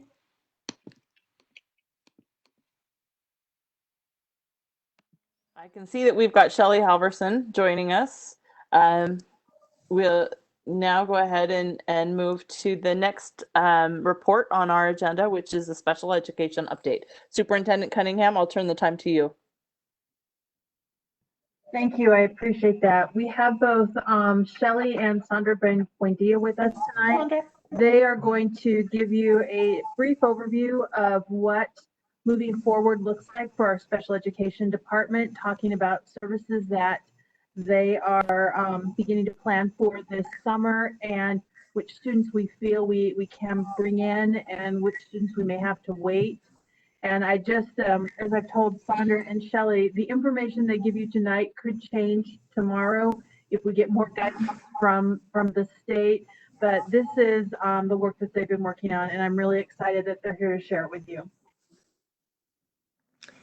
Can I just jump in and say thank you to both of you for being here? I'll echo what the superintendent has said. We know that things are changing and that this is a difficult environment for you. We also know as a board that we are hearing from our community about just questions, wanting to know, what you're thinking. And so please know that this isn't designed for you to tell us exactly how it's going to be for sure, because we know that it's not, could change tomorrow, right? But I think it is important for us to hear both of you are people that I personally respect greatly, and I know you're thinking about this, and so I'm really excited to hear what you're thinking, and please feel free to tell us as a board how we can be supporting your work.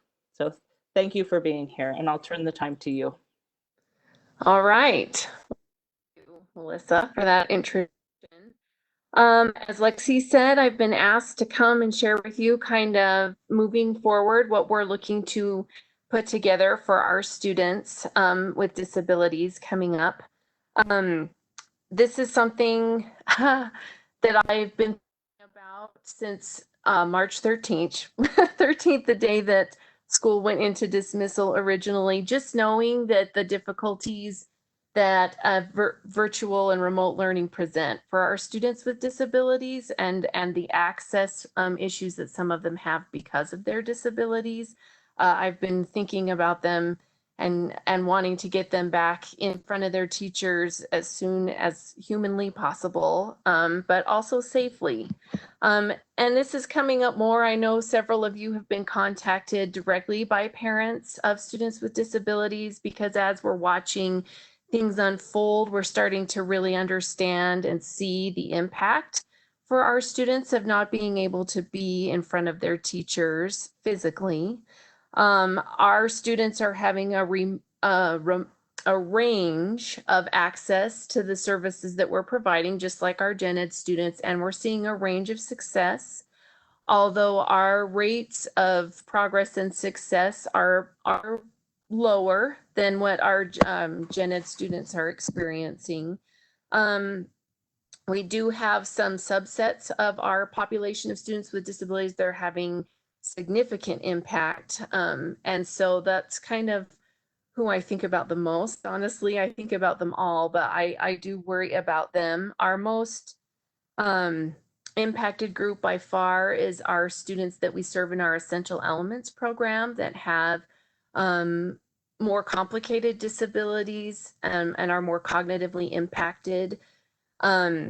What we're seeing is, students that are experiencing a great deal of regression. Some of them are experiencing regression to the point where it's like we haven't been in school at all this year. They've lost the skills that they've gained and the progress that they've gained this year. And so they are by far and away our most impacted group. Their teachers are doing just amazing things to try and engage them remotely.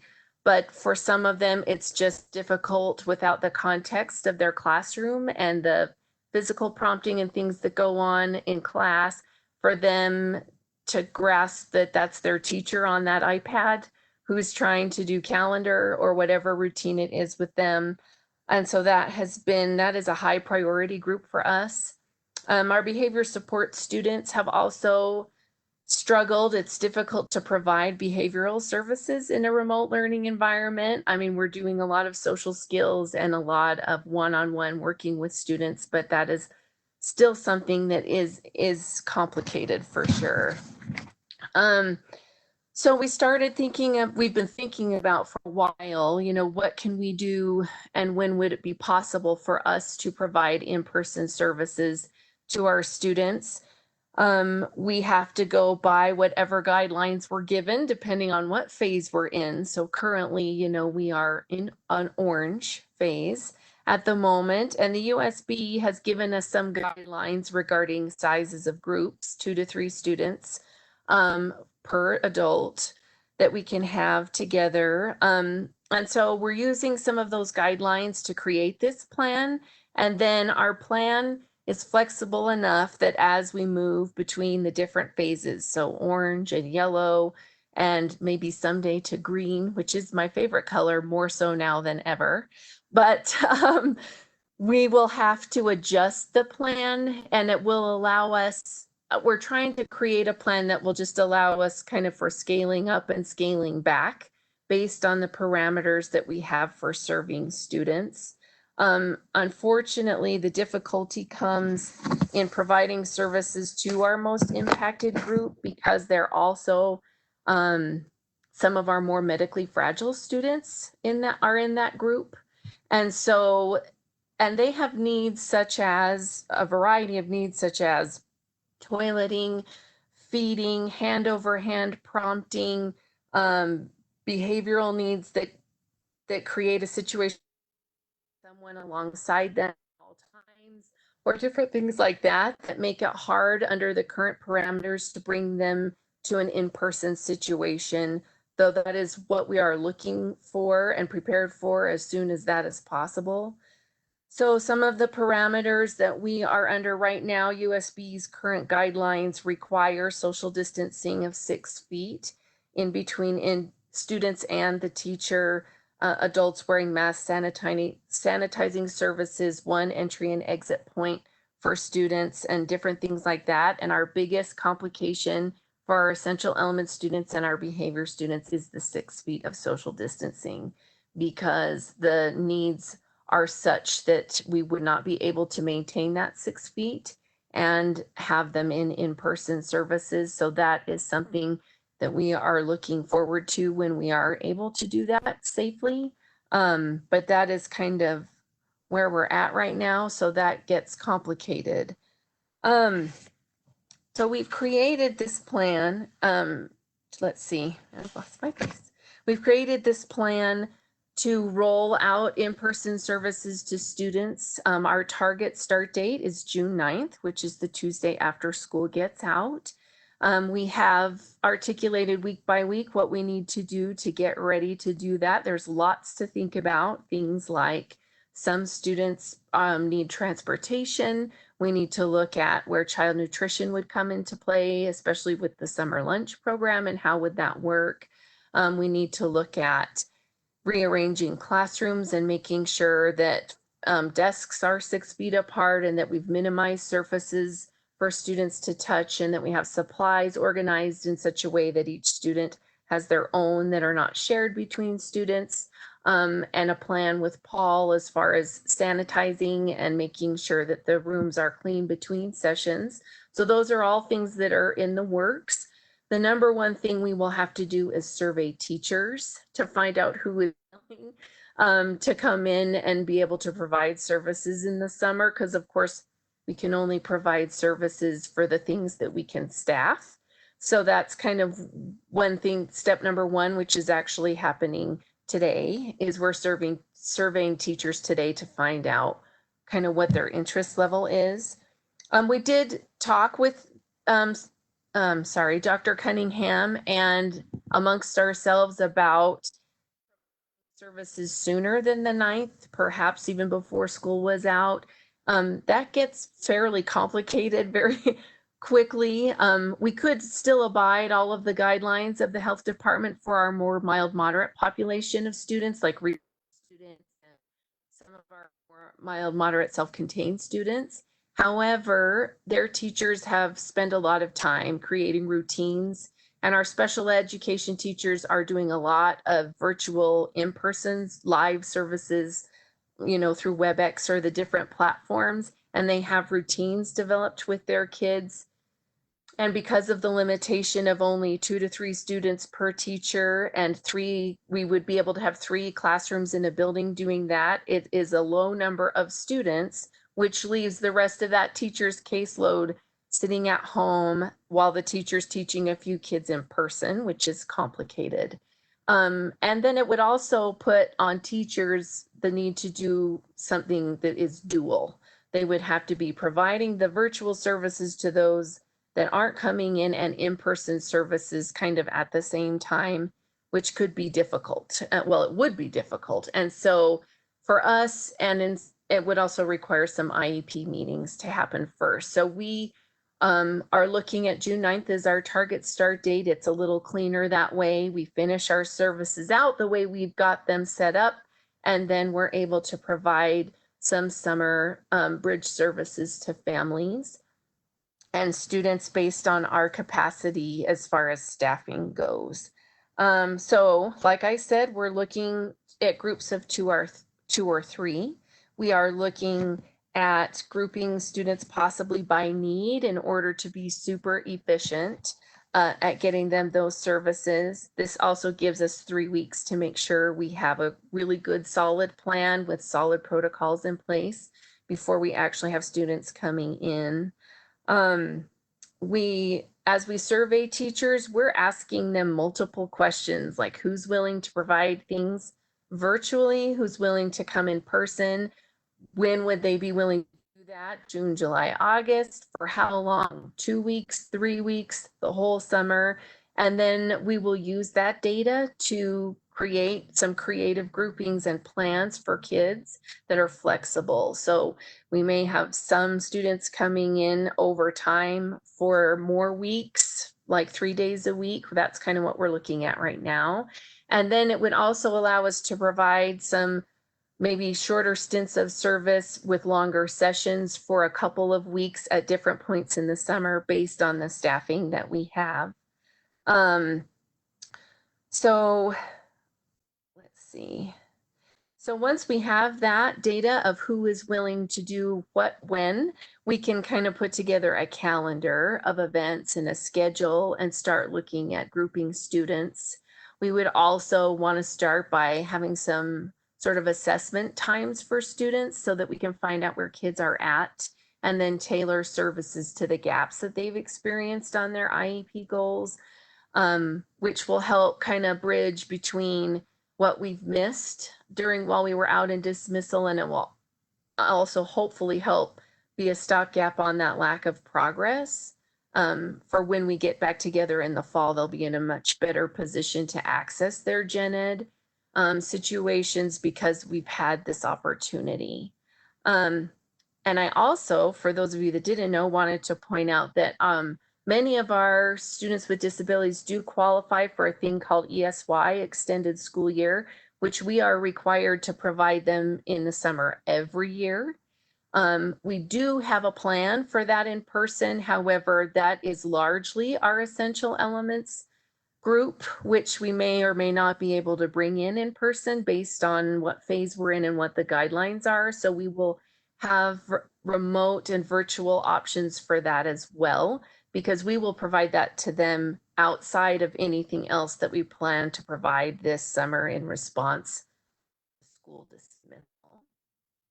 So now I have, that's the broad strokes of the plan. I have it here and I'm open to questions, and I hope in my nervousness that I didn't talk too fast because I've just given you a fire hose of information. So I'm ready for whatever you need to ask me. Thank you for that, Shelley. You did talk fast, but provided us a lot of information. It was understandable. Thank you for that. I do recognize the difficulty of what we're asking, both you and Sandra and the superintendent, all of us really asking of everybody. I do recognize that, so I acknowledge that. But I do know that there are a lot of questions out there and a lot of anxiety. It's the time. It's an anxious time. So I think the more information we can give, the more open we can be about our process, I think the better. So I thank you for this, and thank you for being here. What I'd like to do is ask board members if they've got questions and things they'd like to ask. And I will do that by raise of hand. Or how about, I hear you, Mike. Do you have a question for Shelley or for Sandra? I have a question now. All of our students who have medical problems now, you're not planning on bringing them in, are you? No, no. Well, their parents are well aware, aren't they, that they can't get services from Medicare and Medicaid while they're out of school. Right. I'm sure they know that. So I just one of the questions I had for you.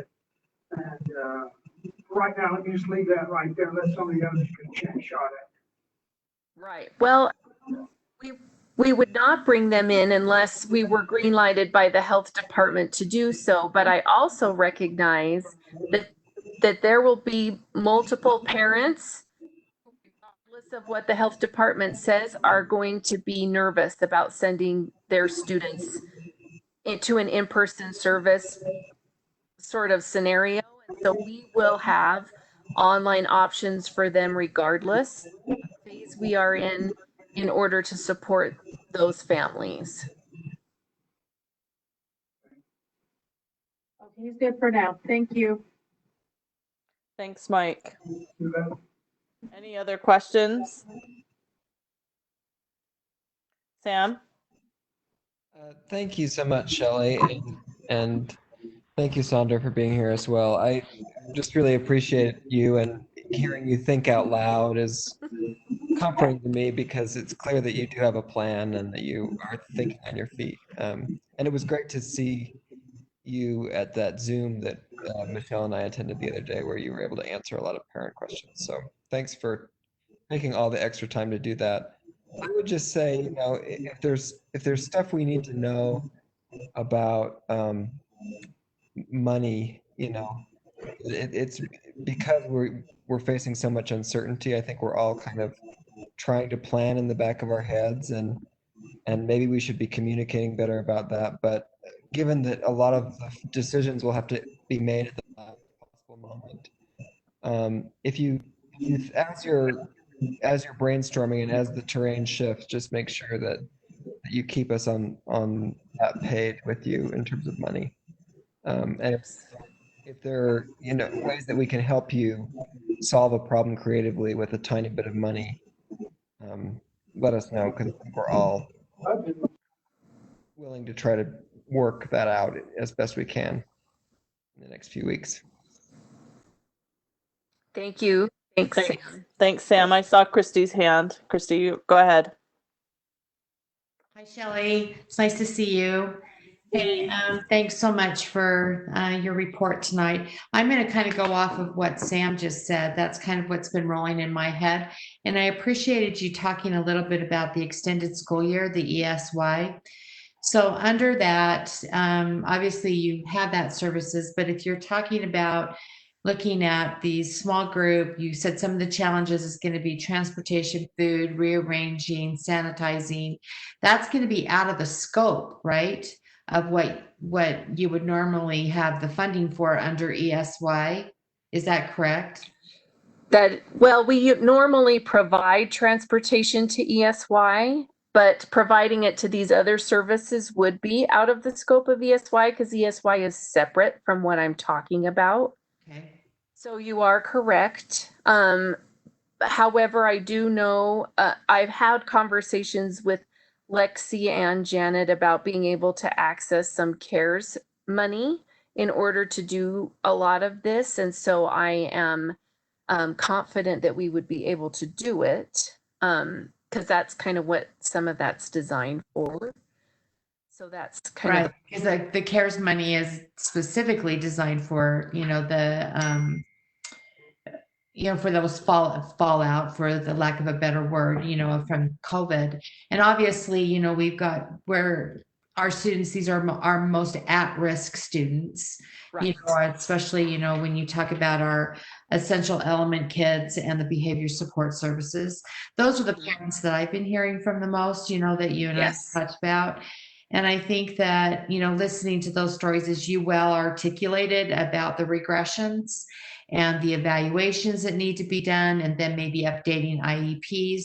So of course, then the first thing that comes to my mind is, you know, when you talk about the teachers, what does that look like? I mean, is there money also that we're going to have to look at? I'm thinking we're just going to have to rework a whole budget, you know, around this using the CARES money, but also is that where we would, if teachers are willing to come in, do we need to pay them additional because it's outside of their contract? Yes. And then are we also going to be needing parapros, you know, to come in, which are one of the hardest to find, obviously, Yes. in our special ed? Yes, we staff ESY fairly successfully, actually, with teachers and parapros. Typically, I mean, parapros are interested in being able to earn money in the summer when they typically be able to. So I have had during dismissal multiple parapros reaching out to me directly to say, if something's happening this summer, let me know. And so, I mean, I don't know what will happen after the survey, so I can't guarantee anything, but I do feel like we'll be able to staff something beyond ESY for students to access. So yeah, so I think we'll be able to do it. I just am not exactly sure to what level. So the timeline that you're looking at is starting in July 9th, right? I'm sorry, June 9th. June 9th, July 9th, June 9th, and then going until school starts, or what are you thinking? I think we are looking at a couple of options based on what we hear back from teachers. So there might be certain groups for whom it would be beneficial if we could staff it, some ongoing things that happen across the entire summer. We also might be looking at sessions, we do 3 weeks for this group of kids, the small group in the morning and a session in the afternoon, and we do that for 3 weeks, and then we do it with a new batch of students for the next 3 weeks, so we can broaden the scope of our impact. If you're running 3 classrooms of 3, that's only 9 kids in the morning, and 9 in the afternoon, that's only 18 students in a school, right? Per school, right? Yes. And so we will want to look at it a little fluidly and creatively so that we can, give priority to the kids that need the most, that we already know about, and then also be able to give a lot of our kids an opportunity. Right. So so my last part, I guess, and it's so hard when you have to talk about money, isn't it, Shelley? I mean, it's just, it's like having to talk about your own home budget, So when you think about, I'm grateful for the CARES money that we have, which will definitely, be targeted towards, through special ed, where it should go. Are you concerned about any budget cuts coming from the state legislature? I mean, I know that we've heard some things, but that's one area that we haven't really talked about, with special ed. Are you hearing addition? Because then, that creates another wave, right? Of looking at if there are cuts there, then that's another piece of, okay, Shelley, what's that budget going to look like? What is it that we're going to need to look at, in the next month or so in order for us to be able to provide the services that we know we need to do? Any budget cut always makes me nervous. So I never look forward to those, neither do any of you. But I'll be totally honest. Part of what we're going to be impacted by in special ed for long term is compensatory services for kids that have been missed. Kids whose gaps are not as big will not require as much, but our more severe population, that essential elements population, a pretty big intensity of services for them to make the progress that they need to make. So trying to recoup that is going to take time, and it's going to be sort of this slow drip of services we need to give them across multiple years. And that's on top of what we already are required to give them. So budget cuts are complicated in that doesn't really play into the implementation of IDEA. We have to provide kids what they need, period. So we will have to be creative for sure and figure out how to make sure that kids' services do not suffer because of a budget cut, because that's just really not allowable under the law. And so that will be my task to figure out how to do that. And then the compensatory services happen outside of a child's typical services. So that is going to be an additional cost over time. So it's, like in anybody's situation, now is not the best time to have a budget cut, as those things are going to cost more than they have cost in the past. We will find a way to make it work, because that is what we do. It is what we do. I completely agree with you on that. But I think that the more educated that we can be, at looking at what those layers are, and as you just articulated over time, I think it'll be really important for us to have, that information as we go forward, as we start talking about our budget, not only for this year, but for, for the next couple of years, Right. because there's going to be an impact, for a number of years. Everything's just not going to be, back to where it was.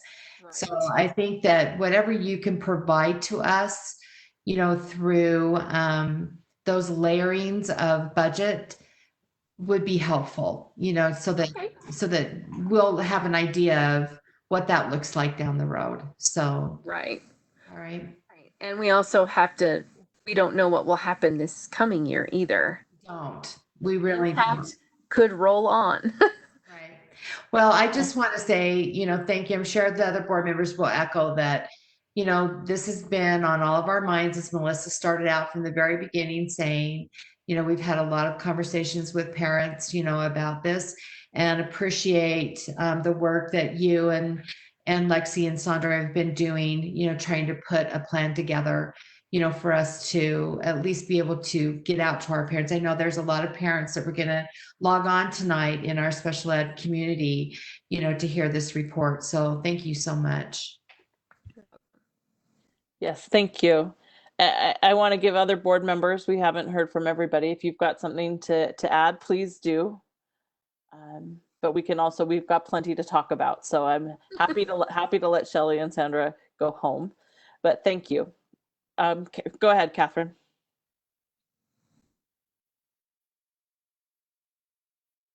I just want to thank Christy for her really great questions, because everything on my list she asked. So thank you, Christy. And thanks for being here, both of you. It was a really informative presentation. Thank you very much. Thank you. Thank you. And goodbye. Good night. Thanks for all your work. We will move to the next item on our report agenda, which is our COVID-19 update, and the superintendent. Thank you, Dr. Cunningham. Sandra and Shelley, thank you for being here and for working so hard and advocating for our special education students. I really do appreciate it. So just I'll update you on a couple things on where we are with COVID-19. We have begun to work on our restart framework, the Salt Lake City School District Restart Framework. It is a commitment to kids. We have a core team of administrators who are meeting on a regular basis and then are going back to their constituents to gather information. We are using the phased guidelines that the governor's office have put together on how we will begin to bring students and staff back. We also are using a lot of information from the CDC to inform our work. We are looking in every department and in every school what it will look like if we are able to come back in the green phase, the yellow phase, the orange phase, and the red phase. And so looking from a school level, what will it take to open schools? What will child nutrition look like? What will we have to do here at the district office? What is it going to look like? So we have different tasks, different strategies to meet each task and key personnel. The idea of the framework is to really leave a solid foundation for your new superintendent. So whoever he or she is, they will be able to come in and see that a group of leaders, talk to teachers, talk to parents, did a lot of work and put together a framework so that there is something in place that they can either move forward with, they can tweak, they can do whatever they want to with it. So we've got people, not only Sandra and Shelley, but we have every department working on what it's going to look like to clean our schools on a daily basis. We've got our nurses. Do we need thermometers and to train people to take temperatures every day at school? What is transportation going to look like if we have to go to an AM session or a PM session for some of our schools and have that split session or an AB session? So departments are working on the framework, and we will meet and gather information every Monday. We'll have multiple eyes on it. And the goal is that by June 30th, there is a foundation for your new superintendent and leaders to help them move forward in the district. I think it's been really beneficial for whatever reason across the state and across the country. everybody understands red, orange, yellow, and green, and so that is how we have put everything together. In speaking with our core team and with our leaders, I think that one of the key things, there's really 4 things that are going to happen within the next year. I think people are really going to have to practice compassion, because we just don't know. Everybody has been impacted by trauma in one way or another, not only with COVID-19, but we've not been able to process with a lot of our students that we've had an earthquake and multiple aftershocks. So we want to focus on compassion. We want to focus on communication. We will continue, at least I will continue doing the daily updates through June 30th to staff and to our parents, so they know exactly what is going on. We will work on collaboration. This will be multiple eyes on different parts of the framework, so that we can make sure we have a teacher voice and a parent voice and a parapro voice, so we know what's going on. And then I think that we also have to practice just common sense, because things are changing so quickly. We're already on our 5th version of our phase guidelines from the governor's office.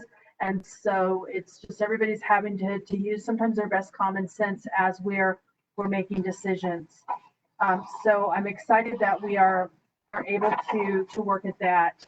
Our state office keeps talking about the word nimble, and I think that we're trying to define what that means. And I think it just, for us, it just means we need to be able to go from orange to yellow or yellow to red in a day, and be able to quickly maneuver at our schools and at the district. So as things begin to happen, we are able to adjust to that. Tiffany and her team are getting ready to send a survey out to assess, and I think we've had it out for a while. We've had it out for a little bit to assess how students and parents have adapted to online learning, and so we want to share those results. There probably will be several other surveys that will need to go out, because we need to figure out where our teachers are, who feels comfortable coming back, who doesn't feel comfortable coming back, who can't come back for whatever reason. We will have some parents that may not want their children back in school because they don't feel that they're safe. So we have all of those things to figure out, just the academic piece. And then we also have our activities piece, like what are we going to do with band, and what are we going to do with sports, and what about driver's ed, and what about this, and what about that. So being nimble is, we're just trying to maneuver through all of that every day, with the understanding that what today looks like, tomorrow may not look like that, and the day after, we can't even think 2 days in advance, because it's just too much information. I've shared with the group that the CARES funding that's coming to the state of Utah is really divided into 2 different buckets. There's a bucket that USBE has that is focused on elementary and secondary schools, and then there's a bucket of funds that Governor Herbert has. USBE has received over $67 million for their portion of the CARES money. 90% of that will be sent out to LEAs, and it will be managed through grants management, and 10% will stay with the state so they can do work that they need to get done. The money that comes to our district is only to be used to reimburse COVID-19 related expenses from March 13th of this year to September 30th of 2021. So some examples of what we could use COVID-19. You heard Shelley talk about services in the summer, and then you heard her talk about compensatory ed. Shelley has put together a great estimate, and we feel that probably a good 25% of our CARES money will be used to support special education. We know that we have some technology needs that we are going to have to use in CARES. We probably will need more laptops, more Wi-Fi, more hotspots, maybe do some more buses, but we'll also have some equipment that won't come back. And so we'll need to work on that. We will have a lot of cleaning to do. Per the CDC guidelines, anytime a student or a teacher or whoever goes into a classroom to do whatever, we are required to clean that classroom. We have already told facility services that we expect that starting the school year in August, moving into September, if we're back in any sort of way, we really feel that we'll have people working both Saturdays and Sundays to clean rooms. We know that we need to do a lot of professional development on blended learning, and we know we'll be using CARES money for some of that. We'll have to use some CARES money, not only to help our special education students, but to help maybe our ELL students, our McKinney-Vento students. We're going to have students in need. And so part of the restart framework is we're beginning to look at, from a district level, a school level, a department level, where we might need some additional funding. So the USBE portion is $67 million. The majority of that will come to LEAs. We will have to share that money with the private schools in our attendance boundaries. We've already reached out to them. They've reached out to us so that we will share a portion of that. The governor's portion of CARES money is $29 million. His CARES funding is applicable to kindergarten through 16. It's to fill K-16 needs, so he will be using some of that funding for to supporting colleges and universities. The governor, we've been told Governor Herbert's portion that he will allocate to education will support some of his focus areas. He's focused over the last couple of years on SEL, so that's good for us. He's focused on CTE and apprenticeships, so that also is great news for us, because we think that we will see some of those funds could wind up supporting some of the work that we are doing. So we've got a rough plan of what we'll use our CARES money for. CARES money can't be used to, if a school loses a teacher, we can't use CARES money to replace a teacher that we've already been budgeted for. We can't use CARES money to add additional staff unless they are working to support COVID-19. So there's a lot of work that we can do with that. I think that our group, our core team that's working together is going to get some good work done, so that you will have a plan to share with your new superintendent that can help them move forward. So from just the nuts and bolts side of where we are with COVID-19, I think that we have a really good plan. I think it's been great to learn from other districts around the state and what other people are doing. And people are reaching out and like, okay, we tried this. I see that you're going to try something different. And people are really beginning to share. And I think that has been really helpful. I think that we will get CARES money, and I think that is great, because that's going to help the district as they try to move forward. But I think that the downside of where we are with COVID is the economic side and the economic impact that this is going to have to the state of Utah, and how that can impact not our CARES budget, but our regular budget. Sitting in some meetings and just listening to where we are financially, it's possible that the revenues that the state expected to collect this year, we could be down anywhere from $200 to $600 million in revenues that are due in this year. Next year, there's a possibility that the revenue shortage in the state of Utah could be anywhere from $600 million to $1.3 billion. All of the meetings I've been sitting in, all of the funding conversations that have been taking place have talked about having different departments and different interim committees look at scenarios where they would have to cut 2%, they would have to cut 5%, or they would have to cut 10%. And I think those numbers are really scary. If you think about our budget, which is roughly $300 million, if we had to cut 2%, I think that's like $6 million. 5% is $15 million. 10% is $30 million. This district and districts across the country have not seen those types of cuts since 2008. And I think this district and other districts in 2008 cut really, really deep.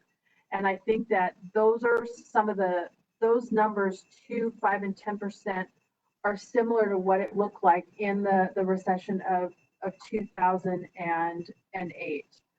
Every interim committee has been directed to meet next week and come back to executive appropriations with what a 2% looks like, what a 5% looks like, what a 10% looks like. USBE will, they're working on their proposed cuts. So I think that that budget side, not the CARES, but just the state budget side of things, I think is something that you will really need to pay attention to. It was great to see in March when legislatures came out and said that, you know, we had a 6% added to the WPU and we had this program and we had that program. I'm not sure that at the end of the summer, all of that money and all of those allocations will be there. There's a special session scheduled in June, and it will be at that time that we'll know what the cuts are. I think for right now, I think it's important from a budget standpoint that we know, that everybody knows that we've been directed to create a base budget for next year that is the same base budget as we have right now, and there will be cuts coming from that base budget. There were a lot of great bills passed this year that had some funding to them. I am not sure any of that funding will make it to the schools. We may still have some responsibility to complete some of the requests or some of the things that the bills have asked schools to do, but I am not sure that there will be money there. So I think that putting together the plan and using the CARES money, that's going to help us get through. But I do think that there is a budget crisis that is looming, that is going to impact our district and districts across the state and districts across the country. And I think that you can even see this in business around the city, where people are not hiring back everybody that they let go, and the unemployment rate keeps growing. So I think that we'll get as much of the work done as we can, so that when your new superintendent comes, they'll have a plan that they can move forward with. But I do think it's going to be important that you watch what goes on with the budget, because I'm very fearful of what those cuts will mean to public education. Any good news? We have a great team, Mr. Namelka, putting together our restart plan. So yes. Another question. Okay. That care money, can we use it for our nurses? You can use it for nurses as it supports COVID-19. So if we as a district say we want to buy those thermometers that you can, do on the people's foreheads, and we want to train like all of our front office staff on how to use those, and we want to bring them in the summer to do that training, we can use COVID for that. We can definitely use it for masks and gloves and cleaning products. If we have to pay, if we have an elementary school that can only bring kids in, every other day because we can't have social distancing, we can't have 25 kids in a classroom. So we have, let's say we split an elementary school into an A day and a B day. And while the A day kids are in school, they're getting their services, they get breakfast, they get lunch, and they do whatever. We can also pay or hire another group of child nutrition workers that the students who aren't in school that day, they would do a grab and go breakfast and a grab and go lunch. So those are the types of things that we will need to use. That's what we'll need it for. Thanks for that update, Lexi. I'm sure there are questions. In fact, I know there are questions, but what I'd like to do is go through the rest of those reports, Lexi, and then open it to questions after, if that's okay, since all of these are reports that you're doing. So write down your questions, board members, and we'll ask them as we finish these reports. Thank you, Superintendent. The next one was just a request to let everybody know what we're doing for our graduations. All of our schools are 100% on board that as soon as we can have graduation ceremonies, they want to have those graduation ceremonies like you have endorsed and said that is important to us. Kids want those ceremonies, but what we're looking at now are what sort of ways we can support students now as we move forward. I think almost every one of our high schools either has their yard signs out or they're going to finish getting their yard signs out. So I'll just start. We've got a number of different things. I just confirmed with Highland High School today that they're holding their graduation recognition ceremony. I'm not sure what they've named it. They're going to be June 3rd from 4 to 7, and they have received permission from Sugar House Park to do their processional or their program in the park, so that every graduate will be able to come in with one card. Will have their families in it. The graduates will have different times when they'll be there, and they'll get their diplomas, and they'll have, I think they're going to have a big H that they're going to take their picture by. So that's going to be June 3rd from 4 to 7. So that, I think, that's what Highland is doing. East is going to do, they are having students sign up for slots on June 8th, 9th, and 10th from 10 to 5, and they're going to bring small groups of students in, very small groups of students in, and let the students walk across the stage and simulate a graduation and then they're going to have their picture taken. I'm not sure where they're having their picture taken, but they're getting their picture taken. They're going to film that, and they're going to put together a video.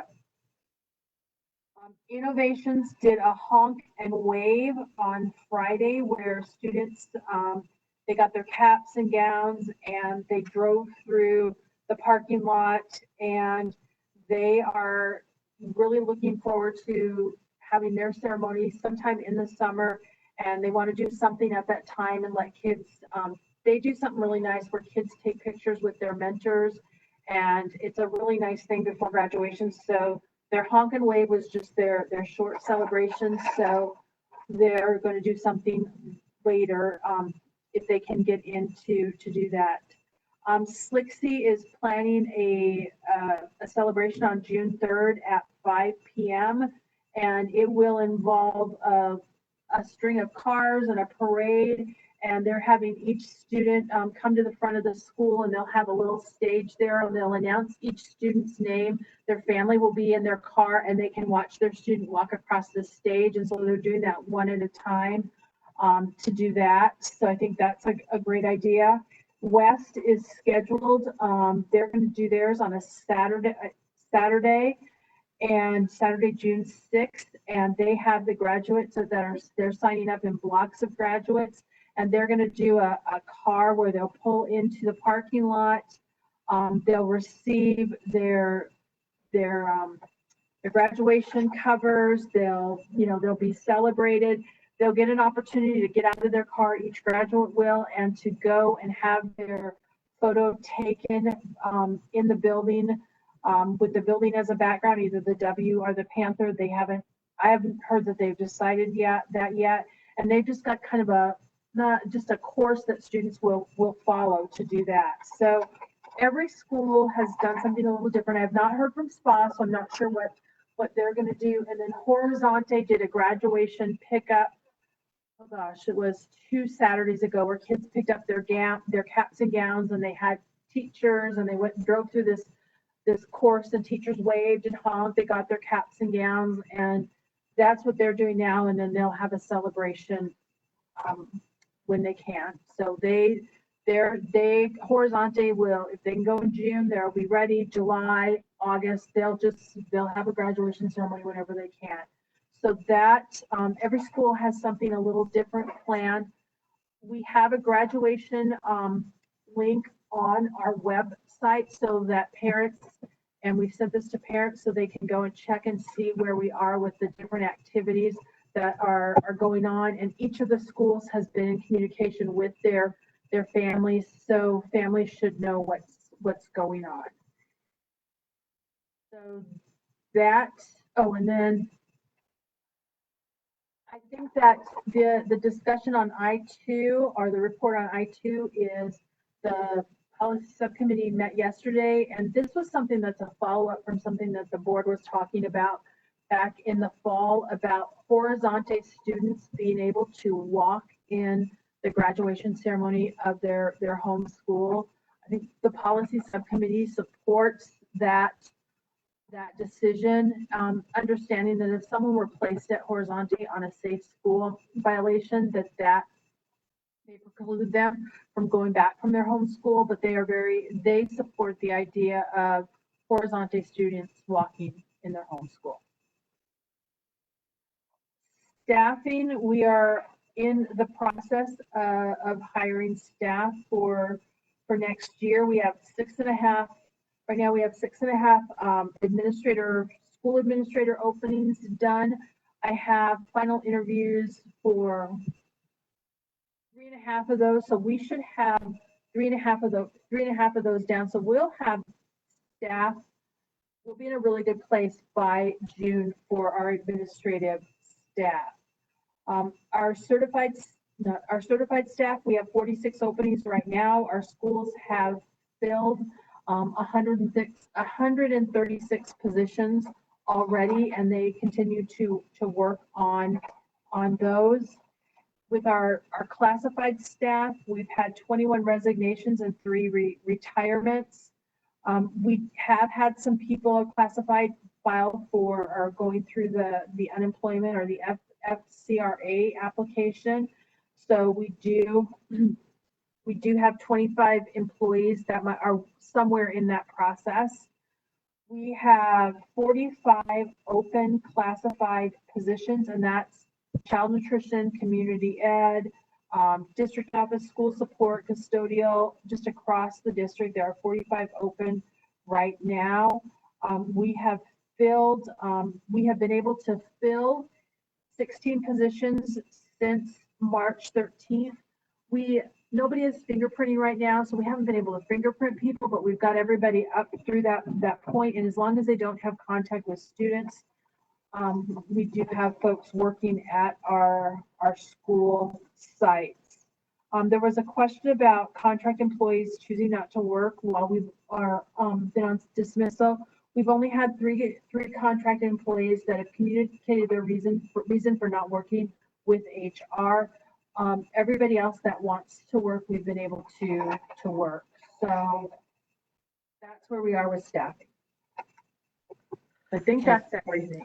That was a fire hose of information. Yeah, that was a lot of information. Thank you for that. And actually, I also want to just say thank you to the board for when you have questions. I think we've got a pretty good process of being able to communicate the things we'd like to hear in this report. It has just shared a lot of information with us and answered a lot of those questions. That said, I'm sure you've got clarifying questions about a lot of that information. So we've got, I would like to take about 15 to 20 minutes. We've got 15 minutes on our agenda, at least allotted for this. So if you've got questions, let's hear them. And I will let you raise your hand and ask those questions. But because I can't see him, I'm gonna start with Mr. Namelka and ask him if he's got any questions about what was just shared with us. He's shaking his head no. Nope. Okay. All right. The rest of you, any questions? Did I see a hand from you, Nate? Nope. Catherine. First, Catherine, go ahead.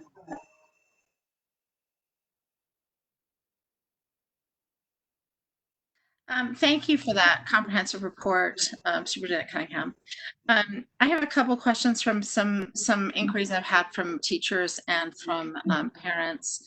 The first is about teachers in classrooms. We talked about this yesterday in the policy committee, but I'm hearing that teachers cannot be in classrooms. They've been told they can't be in classrooms till through June 3rd. And I know that some of the teachers that have contacted me would like to be in their classrooms because their items are there for teaching. They'd like to use those items in online teaching, and they're hopeful that we can adjust that policy so they can be in their classrooms. I know there's some concern that if there aren't people in the school that to monitor teachers, that they could maybe become ill and have trouble, but that seems a remote possibility, and maybe there's a way for them to sign in online. I know that our principals, that I've heard that our principals are supposed to let them in, but I think that then the principals have to come in, and maybe they don't want to, and the teachers could scan themselves in, and we have custodians that are at our buildings. So I'm just wondering if we could have them, have that opportunity to be in their classrooms with their teaching items, especially if they're willing to do that. And many of them are interested in doing that, teaching from their classrooms where their students are familiar with the environment, and they can do the normal things that they do, go through their, their morning routines of saying, this is, here's our calendar start, things like that. And they really would like to be able to use their items that are in the classrooms. So would that be a possibility? We are asking each principal to put together a plan, and we are asking that all requests go through the principal. Following the guidelines, we want to be careful that we're following social distancing, that we don't have more than the recommended people in each of the schools. So we have directed all staff to work through their principal in red, orange, and the yellow phase. And so we are just directing staff. I've reiterated that with our network directors, our principals. We do want administrators in those buildings because there's a lot of work that needs to be done. They're working on their plans for orange and yellow right now. So I think if a teacher wants to be in the classroom, they need to work through their principal on that. Great. So you're allowing the principals to make the decisions about that, is what you're saying? It is a principal, yes. They have the phased guidelines, version 5 of the phased guidelines. They need to know how many people are in their school. They need to know where those people are. We need to clean those rooms when they're done. It is the principal decision. And I think that I feel really good that our principals are putting their plans together for the orange phase and the yellow phase. They understand that starting June 9th, I think is what Shelley said, we'll have special education students in the building. Those number of students will have to be taken into consideration in what the phased guidelines are for being in school. So I've encouraged the network directors to reiterate to the principals again, to reiterate to their staffs that if staffs want in the room, in the schools, they must work through their principals. Great. Okay, that seems very reasonable. I would just hope that I would like to see us set up some sort of policy or some sort of thing that would encourage the teachers that want to be in their classrooms alone, that they could be there. Like I said, our custodians are working and are being paid, and we really appreciate what they're doing and cleaning the classrooms, and that seems like they're doing that daily, and that we could just ask them to clean those classrooms as they usually are doing, if the teachers wish to be there, and which would be really terrific for the teachers to be there and to have the kids have that sort of familiar setting, even if it's online. I think would be really helpful especially for some of our younger students. But it would be really great for the teachers to have access to all the things that they need. The second thing is I had some questions this morning at one of the SEC meetings that I attended about independent contractors. You went over that a little bit. Do we have any specific policies or situations we're deciding on independent contractors? And particularly, are we thinking about BTS and arts programming, both dance and music and visual arts as we go forward? What are our plans for the arts? Because it seems to me that those will be harder maybe to implement than some other things, but very, very important for our students' social and emotional learning. I agree. I think if we can get to a yellow phase where we would be able to have open school and have students in, we may have to look at an every other day sort of situation for our elementary students. But I think that is one of the things that our teachers are thinking of, our administrators are thinking of. That will be something that will be on the plan on what that looks like when we come back, whether it's in orange or in yellow or hopefully green. So we do have people working on that. Great. And then I'd like to really see what we could do, if we end up being all online. I hope that we can think of plans to be creative, to think and share with other districts, talk about what we can do, maybe brainstorm what we can do to make sure that we have the arts in case we're fully online in the fall. And even, in the next few weeks, if there's anything we can do for the arts while we are fully online. One of the people that has contacted me has talked a little bit about lost learners, and I'm very concerned. So I'm glad to hear that you're already thinking about that. Hope we can continue thinking about our lost learners and kids that have not checked in at all. I've appreciated the phone calls that we've gotten about our students, and you know, that is, I have a lot of lost learners have checked in on campus, but we've still been contacted, and I appreciate what the schools that I've contacted was very impressed, particularly by Bryant Middle School and their tracking system that they talked about.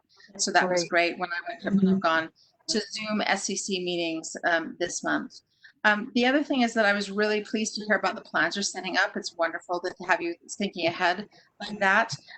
One of the people that contacted me did suggest that we have a task force for our fall options. So it seems to me that you're putting that together. And I just hope that you'll include teachers as part of that and parents. So it's not just a district administrators making a plan, but I think the more voices we have included in this, the better off we'll be. So I would really love to have parent voices, teacher voices, and even some of our high school student voices contributing to those ideas. I think, you know, all the data shows that the more diverse communities that we have, the better decisions and the better ideas that are generated. We see that our amazing students that we had come tonight and have such great ideas.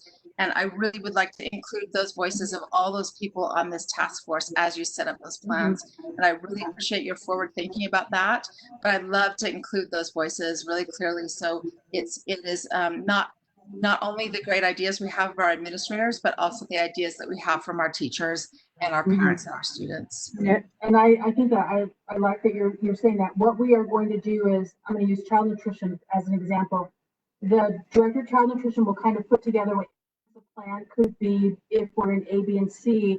Once we get that plan back, then that plan has to be vetted through teachers and administrators and maybe some parents, and then bring that feedback back so that we've got all of that outside feedback. And hopefully, as we're getting feedback from different groups, people are thinking like, okay, at my school, it wouldn't work this way.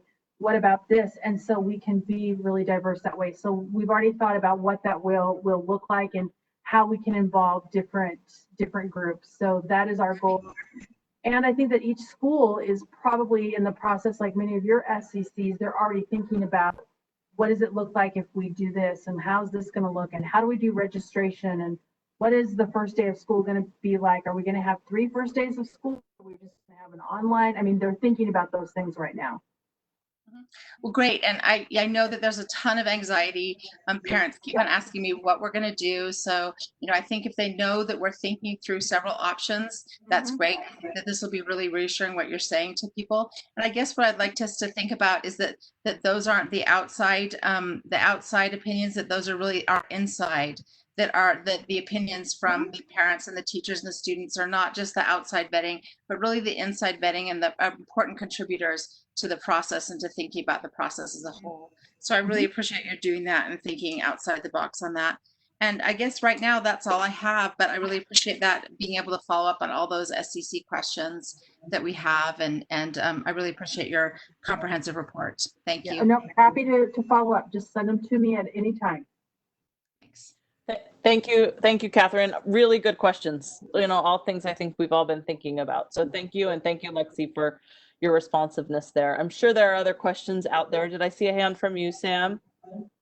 Yeah, I was just gonna say, I work in the Granite School District as a center dance teacher part-time, and I mean, we just finished this year in May, but it was challenging because we had to.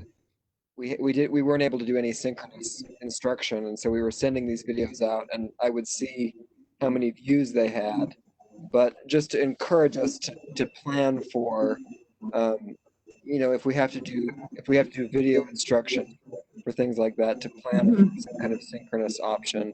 And actually, I know, you know, BTS and Tanner, and probably maybe even our own music specialists have some of the technology to do that. And it might be a smart thing to think about, even if kids are back in the classroom with their classroom teachers, just because those, you know, we've heard from our district fine arts supervisor that those teachers travel sometimes to see 800 kids in a week, and so it might be more dangerous to have them seeing that many kids than it's, you know, an elementary of 2 or 3 or 400 students. So I appreciate you thinking all those things through.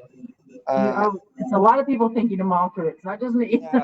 And they're all telling you, I'm sure. So sorry if it's duplicative, but we don't need to take any action on that I2 item in order for that to be a change that's ready to go now.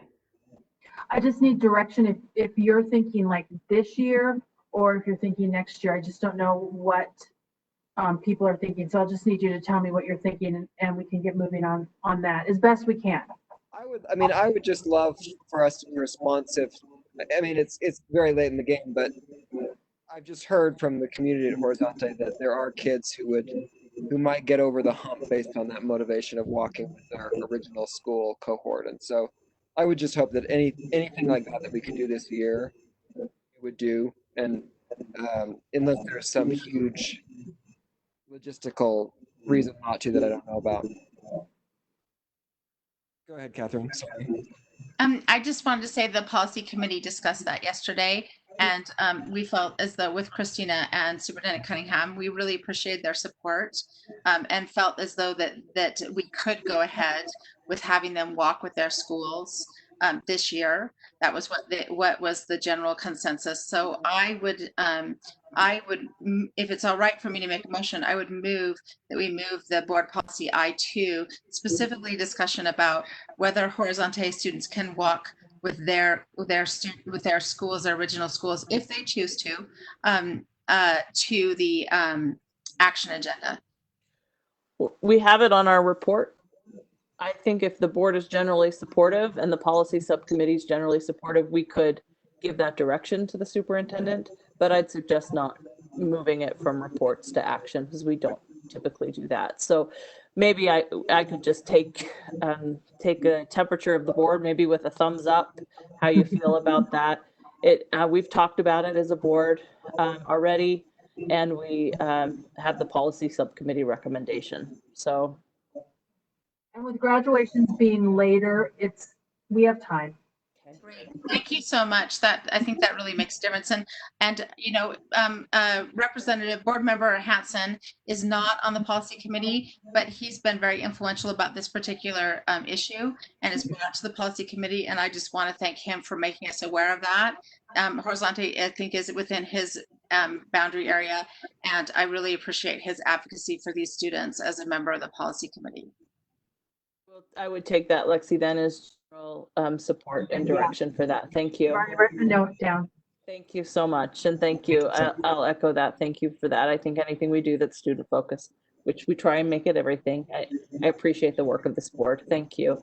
Any other questions? Michelle, do you have any questions for the superintendent? No? Good.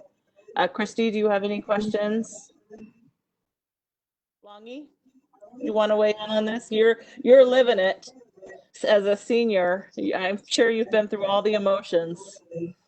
Yeah, it's been exciting. It's definitely been a change. I really liked when you guys talked about like making sure that we keep up with our students that may or may not have been able to, log onto Canvas and to access, their coursework. Because I know that there is a lot more than we would like to think. And I think it's really important that we reach out to them. I also like that we were able to, have a different plan other than virtual for graduation. And I know that we're doing everything as a district and as a board to make sure we can sort of have a traditional graduation, even though, we're living in crazy times. But I really appreciate that. And I know that seniors around the district really, really appreciate that. And I've been able to reach out to a lot of family members and to a lot of friends and even coworkers that are really happy to see that we're doing something other than just virtual, because it's important, it's a big step. That's good. Thanks, Sam. Thanks for that input. And I saw your hand, Christy. Go ahead. I just had a thought that I just wanted a clarification on from the superintendent. So it goes back to the original question that Catherine brought up about teachers in the classroom. So Lexi, when we're looking at how many teachers can be in a school, is that in that 20, where you can only have 20 people in the building, or how does that work? I mean, if you have 100 staff and 50 of them want to come in, can that still be arranged through the principal, or are we on a limitation of how many people can be in a building? we're trying to follow the guidance of 20 to 30 in the building. So I think if 50 wanted to come in, principals would maybe have to do an every other day or do a morning and an afternoon or something like that. So we're trying to do 20 to 30 now, and if we move to yellow, it goes up to 50. Okay, that makes sense. Thank you so much. I just wanted to make sure. All right, thanks. Thank you. Go ahead, Sam. I apologize if this is a stupid question, but and this is a question for Janet. Given that we have, I mean, I know a lot of institutions around the country are doing hiring freezes right now, and obviously there are things that we need to be hiring for proactively to address what's going on. But is there any utility to us as a board considering freezing hiring on any front as we head into this budget cycle? I would suggest that you have that conversation with your new administration, and once you have information from the legislature, I wouldn't recommend that you do that right now. Okay, thank you. It will be sometime in June when there is a special session. I mean, there has to be a special session. So all the interims will meet, all the interim committees meet next week. They come up with 2, 5, and 10, excuse me. That goes to executive probes. After that, then there'll be those special sessions in June. So you'll know by the end of June kind of what it's looking like. But there could be deep cuts. I know these are scary and anxious times, and thank you for keeping us updated on that. And it's something we'll be paying attention to. Sam Longy had to leave us. It's getting late and time for him to go. So he's off, and we're happy for his input. We won't have him for much longer, but are always happy to have our student board members join us. I'm sure that you will be getting questions as board members. I'm sure you'll have questions as board members. As always, the superintendent is very willing to engage and answer your questions. I'm also really happy to filter those questions to her, not filter, but pass them along so that we have them addressed in this kind of setting too. It's nice to have, if you have a question or a constituent has a question, probably somebody else has a similar question. So it's nice for us to address them in forums like this so that we can be responsive to those. So thank you.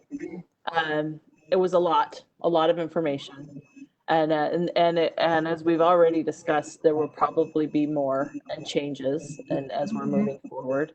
I'm really interested in the different phased plans for opening the different, red, yellow, orange, and green, and making sure that there's enough guideline there. Some principles to figure that out. But it just feels like there's a lot of things we're trying to manage. And so it's thank you for sharing all of that information. If we're good to go, if there's not any more questions on these, I'd like to move to the discussion agenda. Is that fair? Okay. Also, let me know if I'm too dark. I'm afraid if I turn the lights on, that then I've got too many lights behind me. And anyway, so let me know. The first item on our agenda is the calendar. So we talked about this at our last meeting. As it seems to be typical these days, we had a lot on that agenda. We were looking at two different drafts, one that had a July meeting and one that did not. And I had general consensus for the board to go with option 2, which was that July meeting. And so that's what's attached to the agenda for us to discuss. But we also had some requests to look at the calendar as we have it and maybe make some adjustments to September, to November, and potentially to April. So what I would recommend, if you look at your September calendar, there are 5 Tuesdays in September.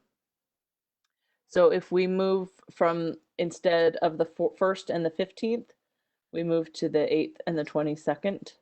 That still keeps our meetings two weeks apart and 2 weeks from the October meeting.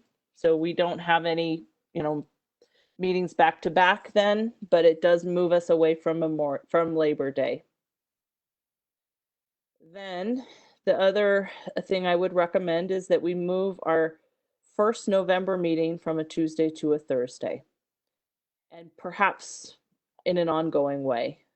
We will have board members that are up for re-election, that will be election night, and I am sensitive to that. It's how we've done it but in the past, but I think Catherine spoke to it at our last meeting for just the difficulty of paying attention to both her election and the board meeting. So that would be to move to November, I think it's 5th this year. Then if we wanted to add a meeting in April, we only have one scheduled meeting. Then we have NSBA. And then the third Tuesday in April would be the 20th, a week later. So a week and a day later. And I think it's, potential that we might like to have that meeting. I'm open to board discussion about all of it though, because I want to know what will work for you. So it's open for discussion.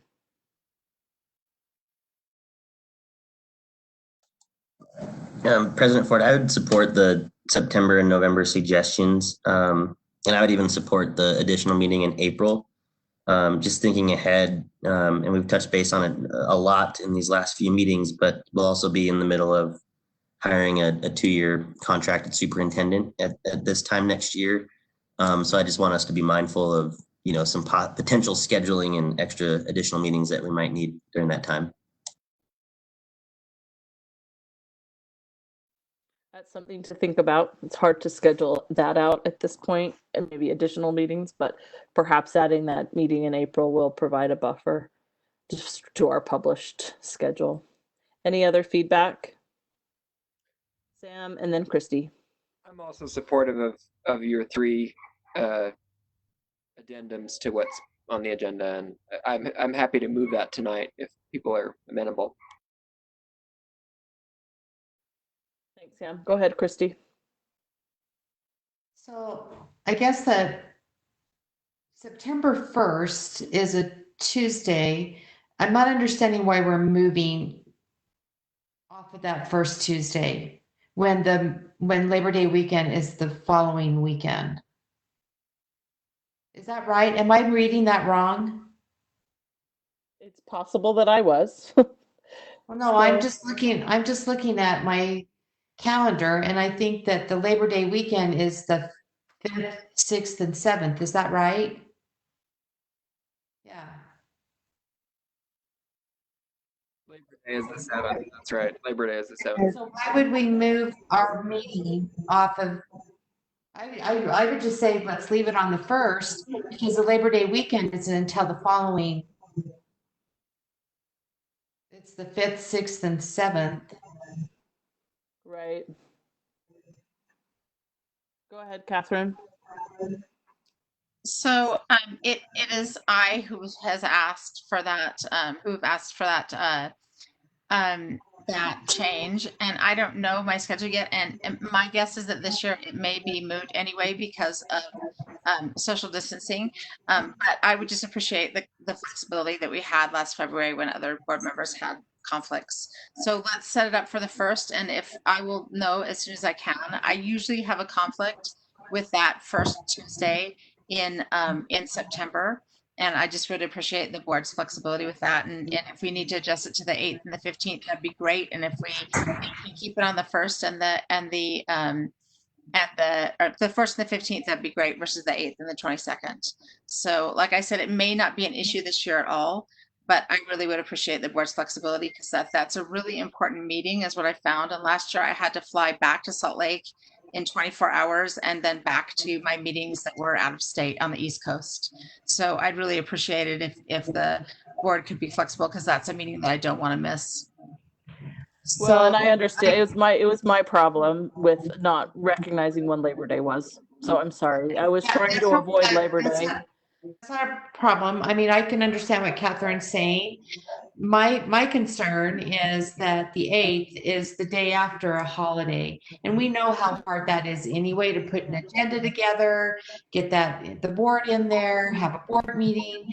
So I mean, let's be flexible. And that's the day. I mean, I don't mean to interrupt you, Christy, but that's the day I was trying to avoid, was the day after the holiday. So my recommendation was premature. I think the 1st is probably the best So if day. we leave it on the 1st, the This 15th, year. knowing that Catherine may have a conflict, that's just something that we could look at, but we also might have, not that we would always want to do this, but move it to, I don't know if Catherine, your meeting is just through that weekend, or if we could look at the 2nd, 3rd, or 4th, to move that meeting to one of those days instead.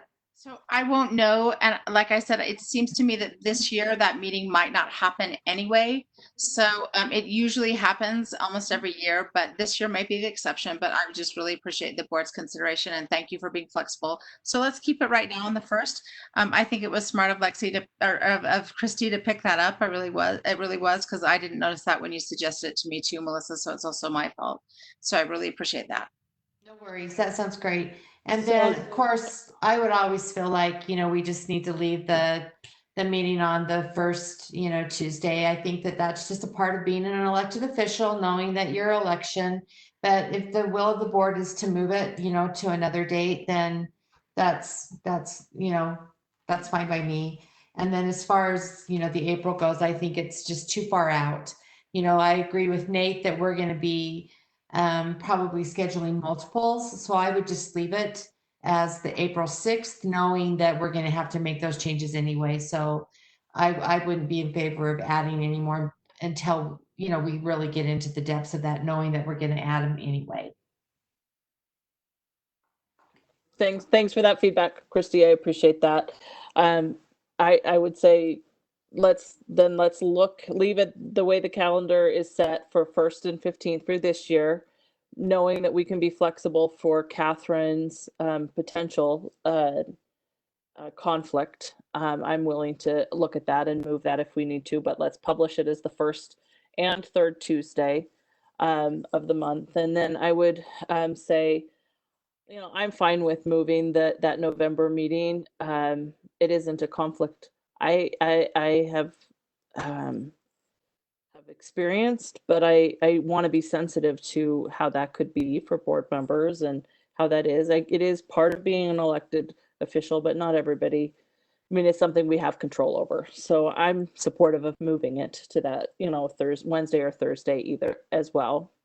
And then, the reason I suggested that April meeting is just that we do typically schedule the 1st and 3rd Tuesday. And then by not having it in April, I often have people asking me, well, why aren't you meeting? What's going on? And I have to explain why it's not there versus explaining why it is there. And so that's why I'm advocating for putting it there. But I'm really happy.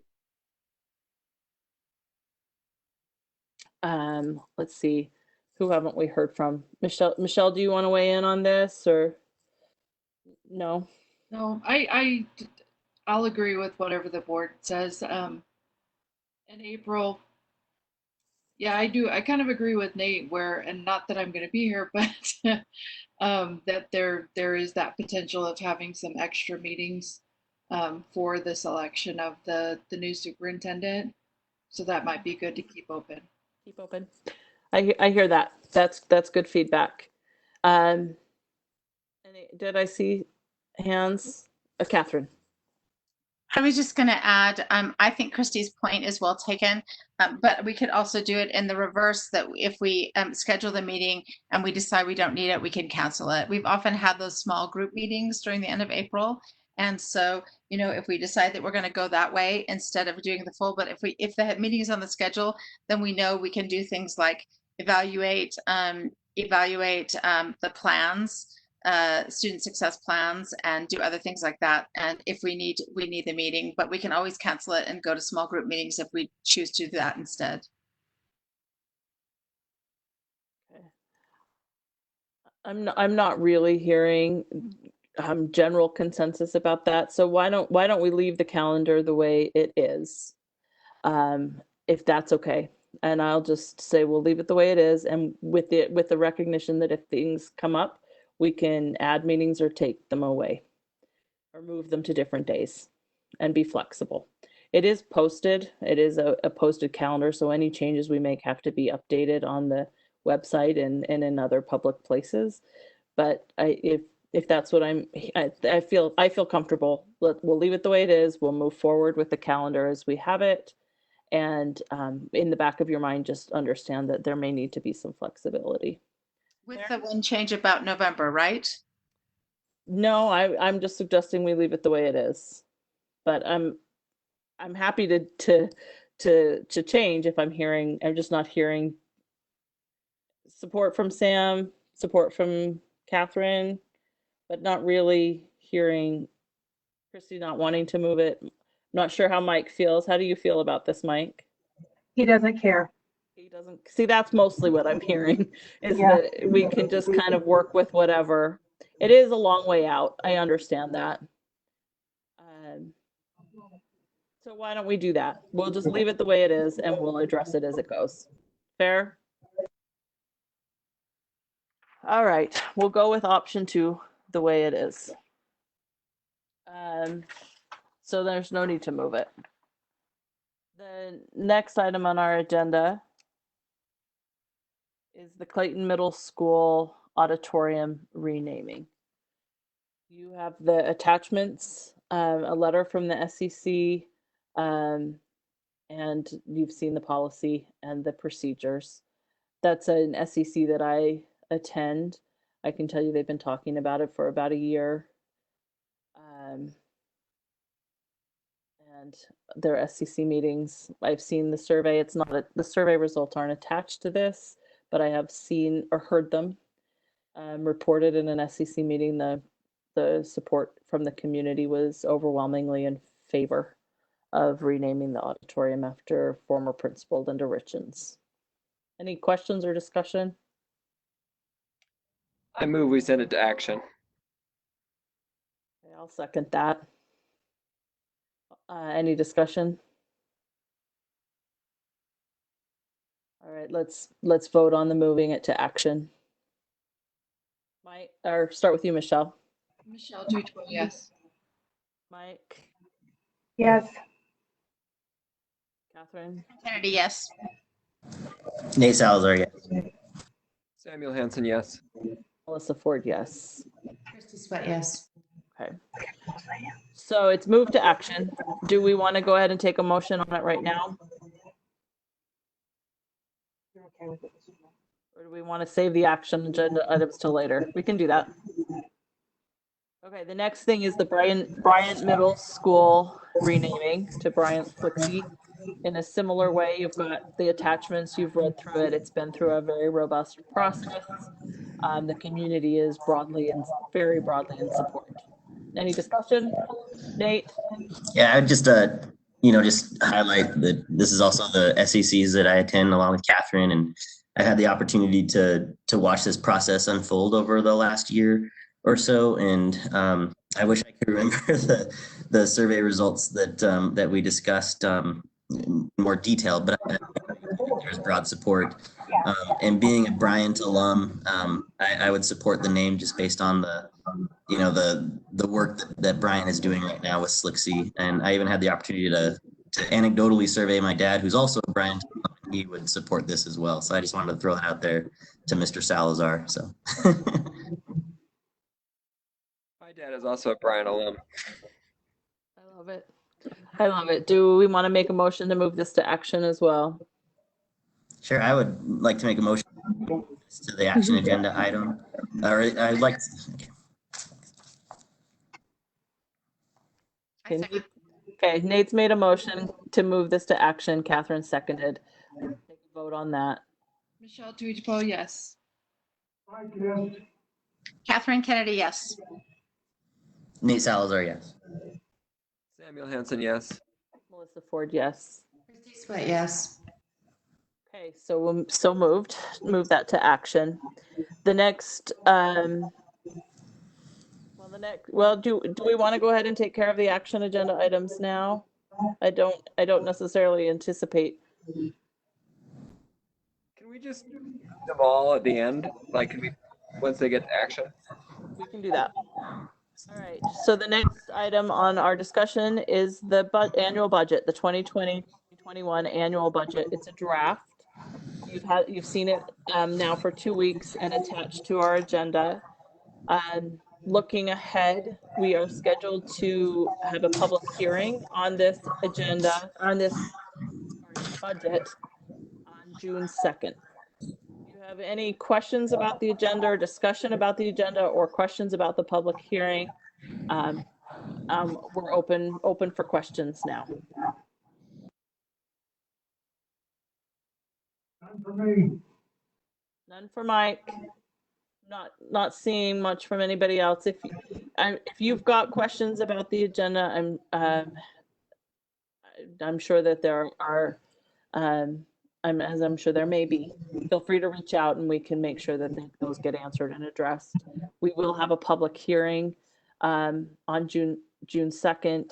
You saw the attached letter about the process for people to participate, which we're encouraging them to do through the meeting, through an invitation to the meeting. If they request that they want to be a part of the public hearing and participate, they would email the superintendent's assistant, Lisa, who would then put them on, give them an invitation to the meeting to participate. The district will be an anchor location and can take up to 20 people, depending on where we are with guidelines from the state. But we're recommending that people come in person. No, not online. Sorry, not in person. Does that sound fair? I just want to make sure you're comfortable that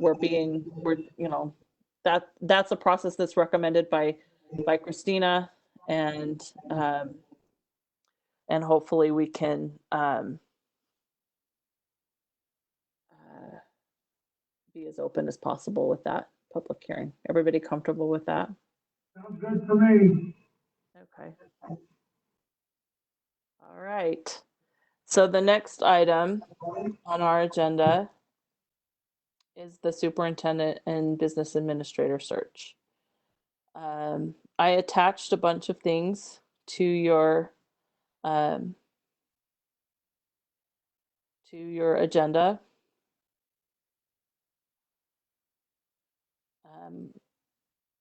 Sorry. It's getting dark here. Can you see me okay? I should maybe take a moment to turn on a light, but we have on Thursday a screening meeting for applications for our business administrator. It will be held like this. You'll have a WebEx invitation. You'll be meeting with us by video, but the anchor location for that meeting will be at Burbidge and White. This is something the superintendent suggested, and a good opportunity, hopefully, for the superintendent to have a night off. We will have the anchor location at Burbidge and White. We'll start with an open meeting because that's how that will work, just to go into closed session for the purpose of screening business administrator applications. Richard will have those applications for us to look through in that meeting. They're fairly extensive applications. And Patrick is joining us again. Thank you for joining us. Patrick will have those, Richard will have those applications, and we will screen them together. I haven't seen them, but I have heard we have 8 applicants for our business administrator position. And what we'd like to do in that process is decide who we would like to interview. So I'm really hopeful that on Thursday we can narrow our candidate pool to the number we would like to interview. And that could potentially be all of them. That's up to the board as we read through them, right? And we have scheduled May 27th for interviews. I understand from Catherine that May 27th interview day may be a conflict for her at the evening time. So we need to look at that as well. And then we have set aside June 1st as a potential interview day for finalists, and then June 9th for making an appointment of our business administrator. That's the timeline that's proposed. And I've put that together based on board conversation over the last couple of meetings, but I would like to hear your feedback on that process and timeline. And this is the time for discussing that. Catherine? I just want to apologize. I got an email the May 8th after our meeting, the Friday after our last meeting.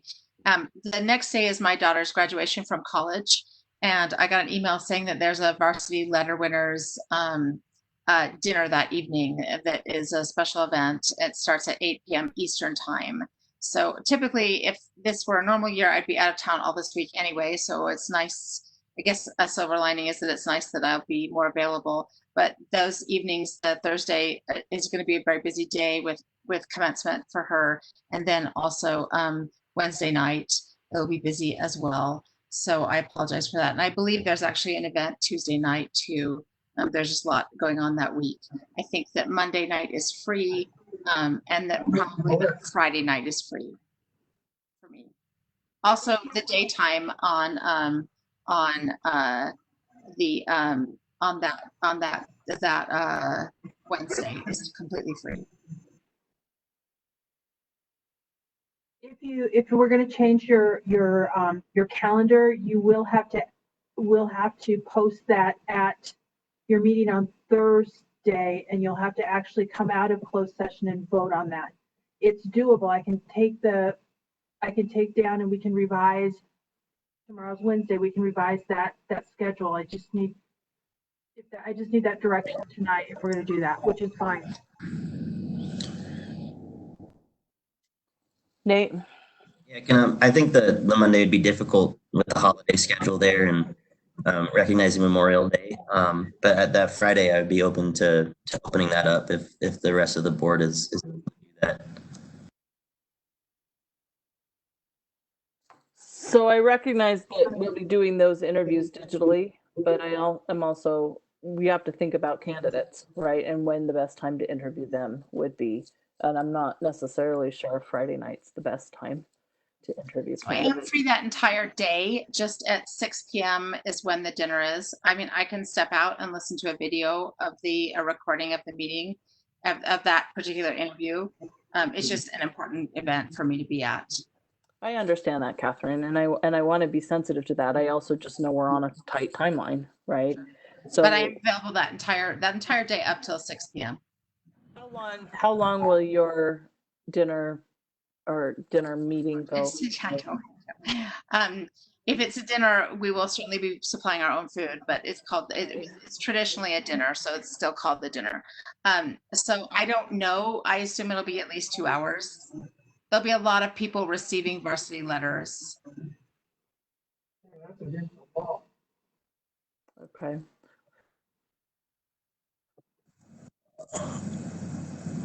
All right. Well, I'll be thinking about that. Put that in the back of your mind for right now. We can continue discussing. It's a hard thing to get my mind around, right? Because we really do need to do interviews next week. So, but I don't want to do them without Catherine. So we need to figure that out. As far as everything else on the timeline, are we pretty good about that? We've talked about it. Go ahead, Christy. So I just want to bring up a point for me that I can see, and I appreciate the work that you've done, Melissa, trying to put this together, because I know I agree with you. We're on a tight timeline, and I understand, where Catherine's coming to, if we could make some accommodations. I mean, she says she's available up until 6 o'clock. So, maybe that's, looking at how we schedule that. I'm not sure. But the question I want to ask is in regards to on the 27th, where we talk about interviews in a closed session. and then a final interview on the 1st. And for me, I would just ask the board again, we have been, we were counseled that we shouldn't be holding interviews in closed sessions. And so we didn't hold Lexi when we did our last superintendent, that was not held in a closed session. And so I just think that that's beyond the scope of the law, when you're in an interviewing situation. And so I wasn't sure because it says closed session on the 27th, but it didn't say it on the 1st. So I just wanted a clarification, about what that process is going to be. Well, and thank you for asking that question. So, that may be something for Patrick to weigh in on as well. But I was counseled by Richard, actually, that we should not do those interviews. We could do them in closed session. In fact, he said he's never done them in public, that those can be in closed session, and he recommends that they be closed, that we would have a different kind of answer if we did them open. And he asked why I had put them, because originally on the timeline I had put them as open interviews. And so I removed that and thought that's a discussion for the board, right? I want to make sure I'm following, the counsel of our attorney and of Richard, but also what the board wants to do. I think we can certainly do them publicly. I think we can do them. I know we can do them in closed session too. I think that there's value to having open meetings. I think that there are risks to having them as an open meeting. And that's what Richard was cautioning me about yesterday as I was attaching this to the agenda. So that's why that's removed, because I figured it would be easier for me to add that it's an open interview than it would be for me to take that away, and thought we'd have a board conversation about it. And I'm going to let Patrick weigh in on this as well. Do you mind if I just say, I appreciate what you just said, Melissa. I really do. I think that, obviously we'll get, legal advice from what Patrick's going to say. We got legal advice when we went through our last, interviews. And, I think that I just want us to be cautious, because interview questions don't really fall under character and competence and the health issues. So again, obviously the board's going to decide what they want to do, but I feel like I need to say that and go ahead and turn it over to Patrick. Yeah. As far as the Open Meetings Act is concerned, the only prohibition, there is a specific prohibition against interviewing a candidate to replace an elected official in a closed session. So if you have a board vacancy, as we recently did, those interviews had to be conducted in an open session because there's a specific statutory provision that requires that. But that's the only such specific exception. So then the question becomes, does it fit within the category of a closed meeting for discussion of professional competence and character? I think it does, clearly. That's what you're doing when you're interviewing somebody and you're asking them questions. You're having a discussion about, well, what do you think your competencies are?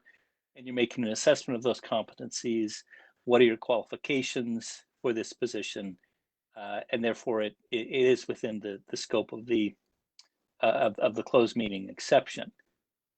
As President Ford has alluded to, however, even when you are allowed to have a closed meeting, the Closed Meeting Act, you're never required to. So if the board finds it preferable, given the various considerations that are pragmatic considerations and various things, that certainly can be done in an open session, but it is not required. One of the things to think about, thank you for that, Patrick, by the way, and I appreciate that legal opinion. It's something for us to think about, how we want to do it. I think we can do it in a closed session. The question is, should we? And clearly that was Richard Stoll's advice to me. So I'm sharing that with you, that he in this, all the searches he's done recently, well, in fact, he said to me, he always does the interviews in closed session. So he was surprised. He asked me why I was considering it public. And the truth is, I always want it to be public. I mean, I have a tendency to want to overshare, as you maybe know, as you know me. But so I gave me pause that's what he said to me. And that's why I said, I want this to be a discussion for the board, right? But part of what we need to think about is how we do that, because we will be meeting like this, right? So how do we really want to stream it on Facebook Live? I mean, if that's the will of the board, we can do that. We won't, it might be difficult to invite people to to the district office for those interviews where the candidates won't be there. I just really want the board to be thoughtful and think about that. And what my my promise is to you, is that I really am happy to facilitate it however the board wants me to do it. I just really want us to be thinking through the logistics of it and what it will entail, all of the above. So especially if we're trying to do our first round of interviews, maybe at scattered times to accommodate schedules. There's just a lot of logistics to think through. Listen, why don't we just take a vote whether they want to do it? They want to do it closed, they want to do it public. Let's just let the board decide if they want to do it one way or another. Thanks, Mike. That's exactly what I'm saying. I just want to have an opportunity for everybody to discuss. Just want to get you Thank you. That's exactly what I'm hoping is I'll get direction for that from the board through this discussion. I vote closed. Okay, there's Mike's 2 cents. Everybody else want to weigh in?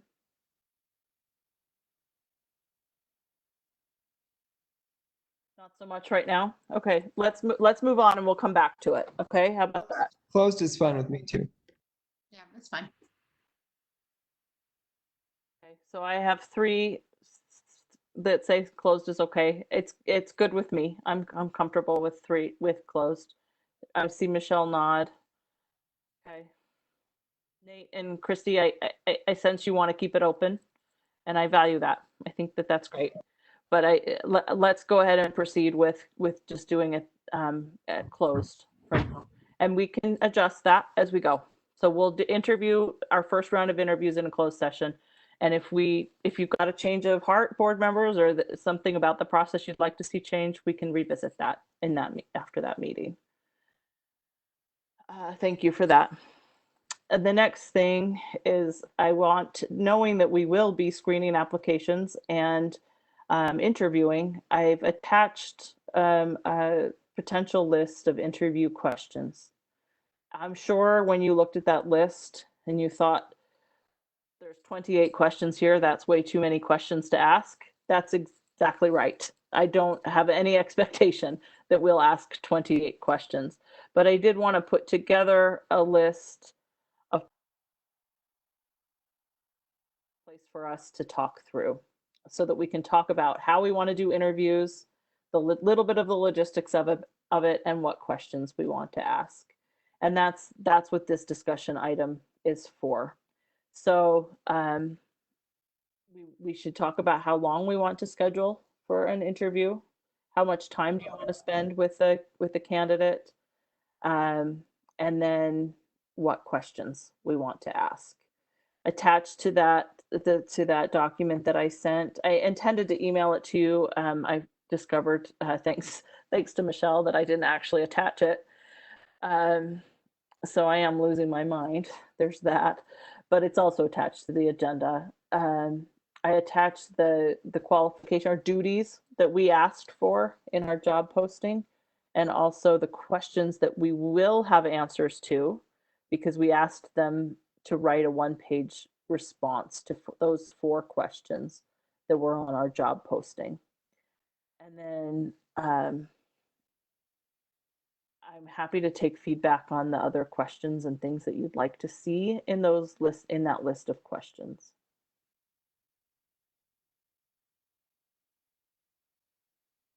We're tired, huh? Sorry, we've been here a long time.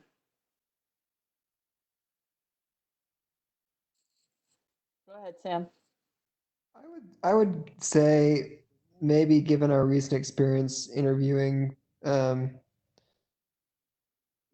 maybe if we shoot for about an hour, we're looking at 9 or 10 questions at the most. That would be my thought is about 3 to 5 minutes per question.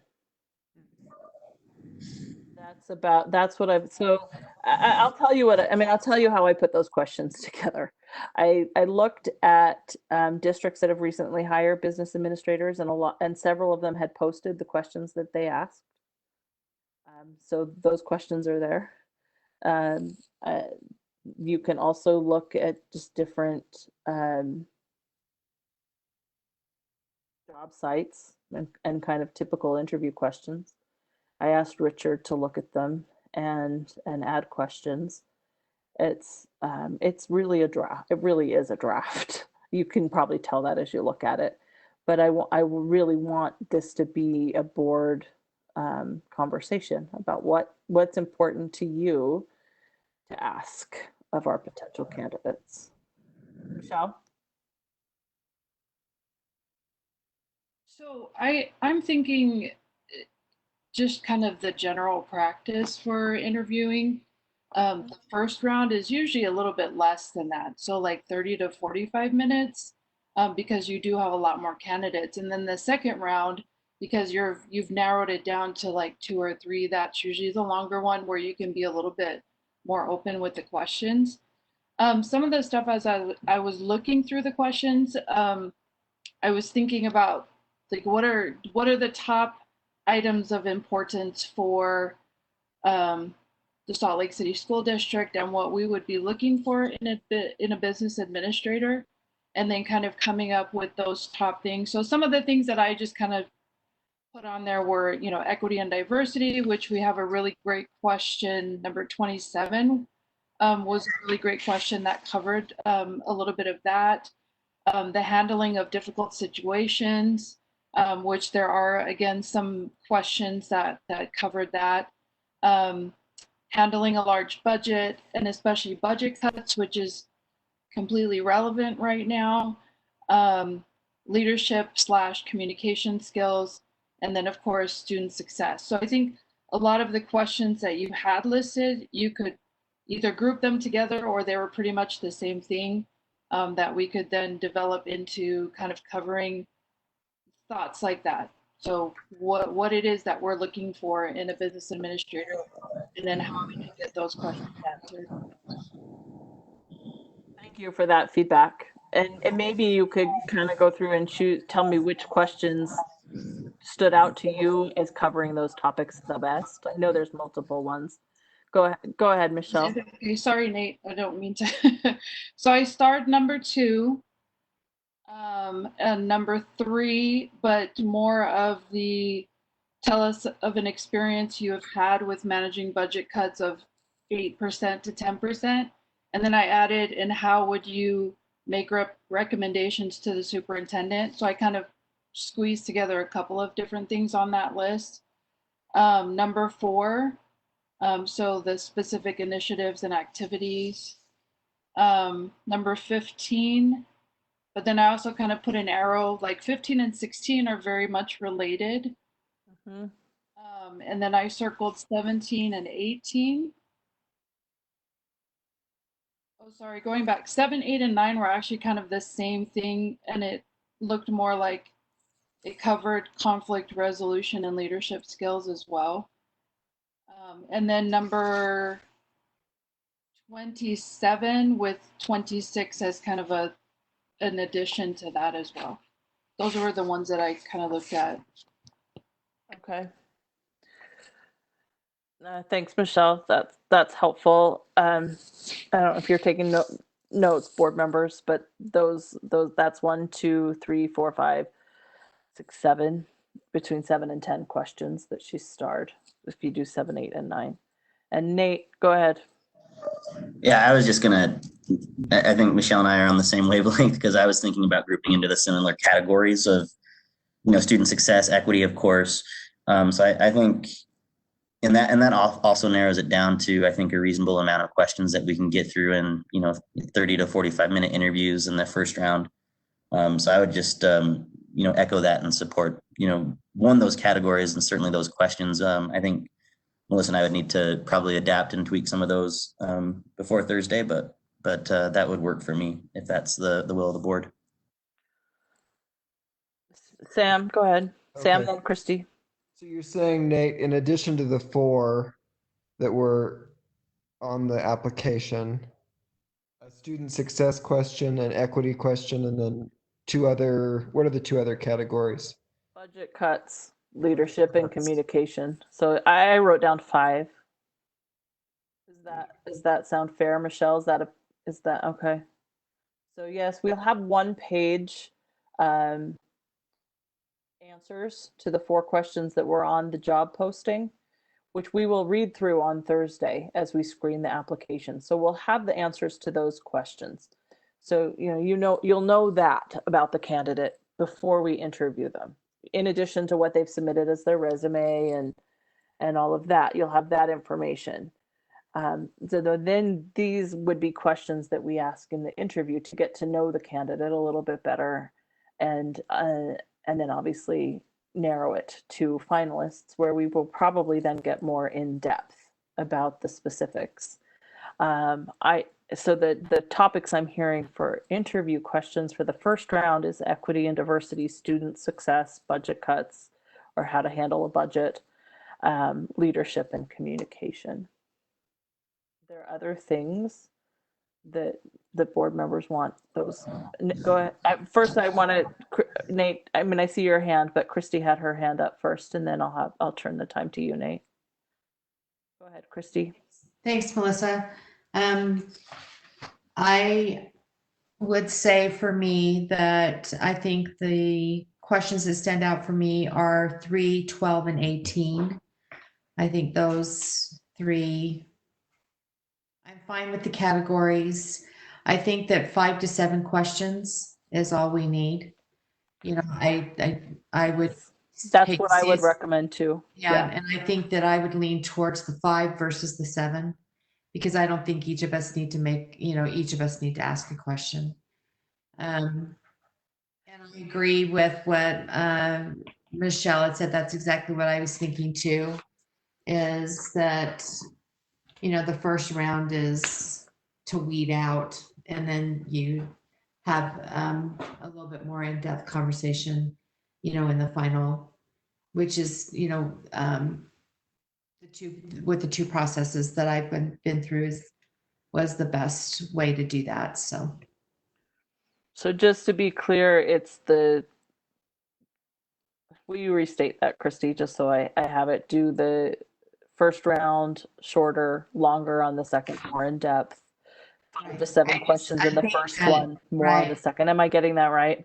Yes, and I think that for me personally, that when you look at what's really important about the job of the business administrator is, past relationship with the superintendent, obviously, would be something that would be a more in-depth conversation, but it really is about a comprehensive knowledge of education budgeting and taxing, so that's where the rubber hits the road.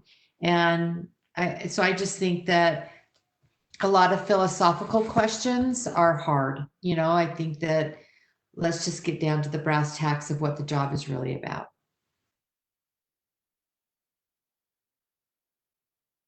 Go ahead, Nate. That's great feedback, Christy. Thank you. Nate, go ahead. Oh, I was just going to add, just relative to potential other thoughts that I think the other thing that I'm thinking about, and I'm losing my my brain power here too, so excuse me for silly responses and questions, but I'm also thinking about, some of these questions, to Christy's point, and is that would be good for the second round as well.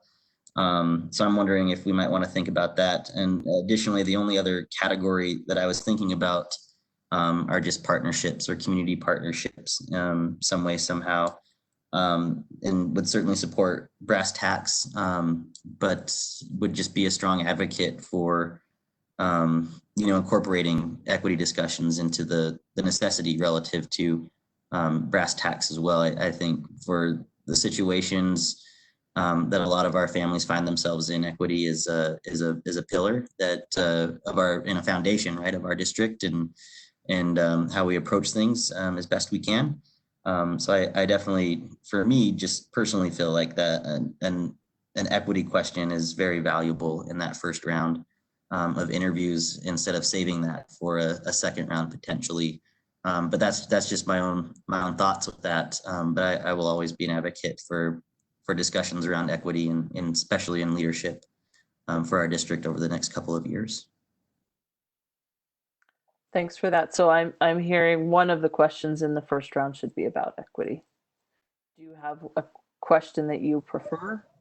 Either it doesn't have to be from my but yeah, I mean, I of course I would support 27 or even the combo of 26 and 27. I would even support just the definition of equity versus equality in first round and potentially number 27 as the second equity question in a second round interview. But I do like Michelle's approach of combining them too. But I would still advocate that there should be equity discussions in both rounds of the interviews. And I'm happy to get creative and think of some additional questions relative to that if we decide to use 26 and 27 as a hybrid in that first round. Okay. Thanks for that, Nate. Any other, Catherine, you want to weigh in on these questions? I just think that the rest of the board have brought up really great comments, and I agree with what's been said. I'm fine with the questions that have been suggested. I think that they'll give us a good sense of who the person is, and I actually think that will be pretty important. That the questions matter less than the answers. You're right. The answers are what's important. Any other feedback? So what I'd like to suggest is that based on this conversation, and I'll take more feedback if there's more if you've got more you want to say. I've written down some notes. I will consolidate to 5, some based on this conversation, some questions, which I will bring to our meeting on Thursday. We have a portion after we screen the applicants that will go back into open meeting to discuss the business administrator and superintendent search. And so we can discuss those questions then and be prepared for our interview the next week. Does that sound like a fair, are you in support of that process? I will share them with you as I go. So, and always with your feedback, hopefully. So as I share, okay. All right, thank you for that. So I've got my marching orders. I'll work on those questions. I'll share them with you. We'll talk about them on Thursday. So then let's go back to scheduling. We've got a meeting on Thursday to screen the applications. It will take probably a good amount of time for us together to go. This is something that I did, talk about with Richard pretty carefully. I wanted us to read through those applications and talk about them together. I think it's a useful and unifying process for us to do as a group, but it might take some time. So prepare some time on Thursday to go through that. And then with the goal of deciding who will interview. Knowing that we have 8 candidates, we could, it may not be that hard to decide who to interview, but it will take time to read all of the applications, and we need to do that. I definitely want to do that. We owe that to the applicants and to our community, right, to have done that very carefully. And then we'll decide who to interview from there. And then Richard will set up those interviews and we'll proceed to the interview. Christy, I see your hand. Go ahead. Just a clarifying question, Melissa. So when will we get that information to start looking through it? Are we going to have an opportunity to do that before our meeting, or are we not getting it until that night? So thank you for asking that. That's a good clarifying question. That's something I was intending to ask you. And so as we've talked about it, I do think, as I've talked about it with Richard and through the process, I do think it's important that we screen the applications together. But I am sensitive to the fact that it's a lot of information, and you may want to be looking at it before that meeting. That is certainly a possibility, but it's all got to be shared then across digital communication. And so I just want to be cautious about how we think about that, right? And how confidential we keep things. So I'm certainly happy to have Richard send it to you. Um, they've been collected now, but I would then also say let's save the discussion for that meeting on Thursday as we go through it together. So you tell me when you want it, and I'll send it to you then. I was thinking I would send it to you Thursday morning, but happy to do it sooner than that.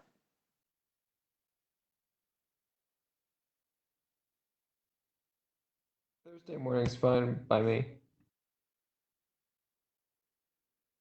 I would even support, a Wednesday at close of business, just to wrap my brain around it. I have a pretty, and not a complaint or anything, I just have a pretty busy work day, most days of the week, and don't think I would be able to get through it during the day on a Thursday with all the team meetings that I have and run for my work. Okay, so why don't I do that? I'll send it to you Wednesday afternoon. Fair? Okay. So you'll see those, you can start reading through them, but then just please make sure we are able to go through them and have a good conversation about them together as well. That's awesome. So I'll have Richard send those to you. We'll look for those tomorrow. Okay. Any other questions?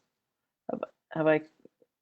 So you will be expecting from an email from Richard tomorrow with the applications for you to start looking through. You will be expecting an email from me on Thursday sometime with proposed questions. I'll try and do it tomorrow, so I can send that to you tomorrow too. And then I'll want your feedback on that as well for discussion and final decisions on Thursday. And my expectation from that meeting is that we will have a list of candidates for the business administrator position to interview so that we can set up those interviews for the next week. Knowing that if we interviewed every candidate, that would be 8 interviews. I'm not saying I expect that, so don't be alarmed. That's the most we could do, right? Perhaps there's a way that we can schedule a 30 to 40 minute, 45 minute interview and move them across the week so that we can accommodate schedules. I'm really open to that. So be thinking about that. It's hard because we do still have to have a open meeting, to go into a closed meeting to do this. So I don't really want to schedule potentially. So it would be nice to find a time that we could do it all together. Go ahead, Christy. Well, so I was just going to suggest that you didn't necessarily have to get those questions out to us tomorrow. That's just one more thing to add to your plate. Because, if we're going to really be concentrating on screening the applications, that's what we should do. And then we still have a week, to give feedback on the questions.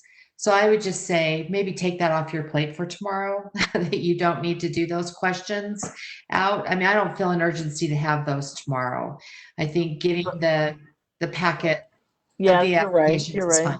No, thank you for that, Christy. I do appreciate that. My only thought is just that if we want to have a board discussion altogether about those questions, we really do need to do it on Thursday because it's noticed there that we could.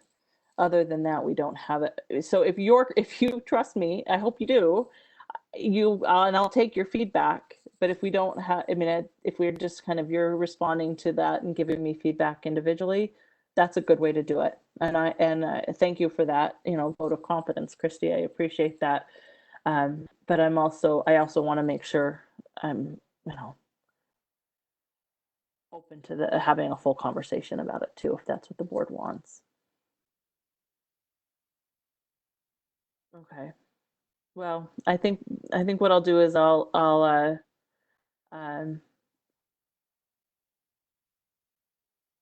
just ask for your feedback. I'll email it to you and ask for your feedback, and we can do it that way. Okay. I'm seeing mostly nods, so thank you. Okay. So I guess the most pressing thing on the business administrator right now is figuring out when we would want to schedule interviews for. And Lexi's really talked about what the constraints are for that. We would have to notice a meeting, and we would have to put out an agenda for it, which mostly just reflects that it would be going into closed session for the purpose of interviews, but we do have to notice that. So tell me what you think. Nate? Just looking at that day, there's a strong potential that I could be available for interviews right around 2:45, 3 o'clock on the 28th. I know that was a potential date that Catherine had mentioned with her schedule. So I would just put that out there that I could probably squeeze some time in early afternoon to make that happen. Happy to do that. What was the discussion about the evening of the 28th? I believe that that's one of the dinner celebrations for. Okay, the 26th, 27th, and 28th? No, it's Wednesday, the 27th at 6. But then we'd already kept the 28th open, which is commencement day. So okay. So the 26th, what's that Tuesday look like for people? I said originally that I can't do the 26th, but I think I probably could do it. No, I can't. Sorry, I've got another event that night. Sorry. It's just like I said, I would really be out of town this whole week. If I would be gone. So I'm free on the 25th and then again on the 29th. But I have graduation events on the 26th, 27th, and 28th in the evenings.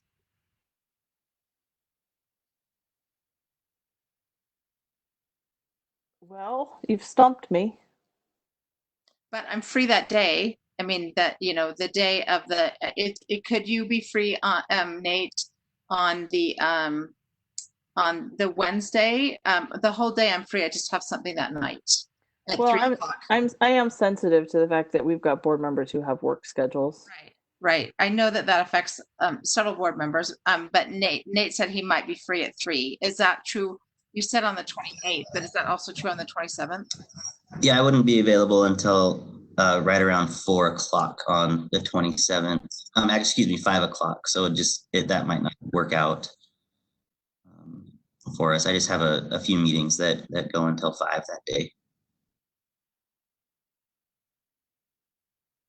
So you may have to do it without me, Melissa. I may have to come in when I can or listen to the interviews on recorded version of the interviews.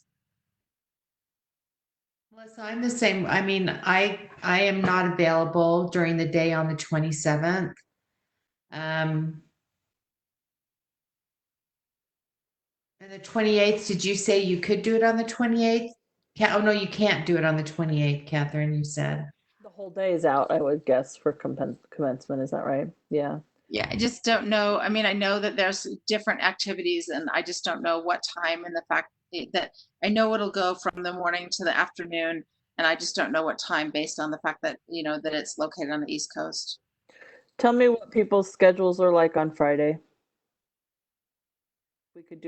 Could we do it during the day on Friday? Well, you've got work schedules, so right. I know. But how about late afternoon or early evening? What do we feel about Friday, Michelle? Okay with Friday? Would work. Yeah, Friday would work. I mean, even if we started a little bit earlier in the afternoon on Friday, that'd be fine. That would work. Okay. Go ahead, Christy. Sorry. Go ahead. I know, Nate, go ahead. I'll go after Nate.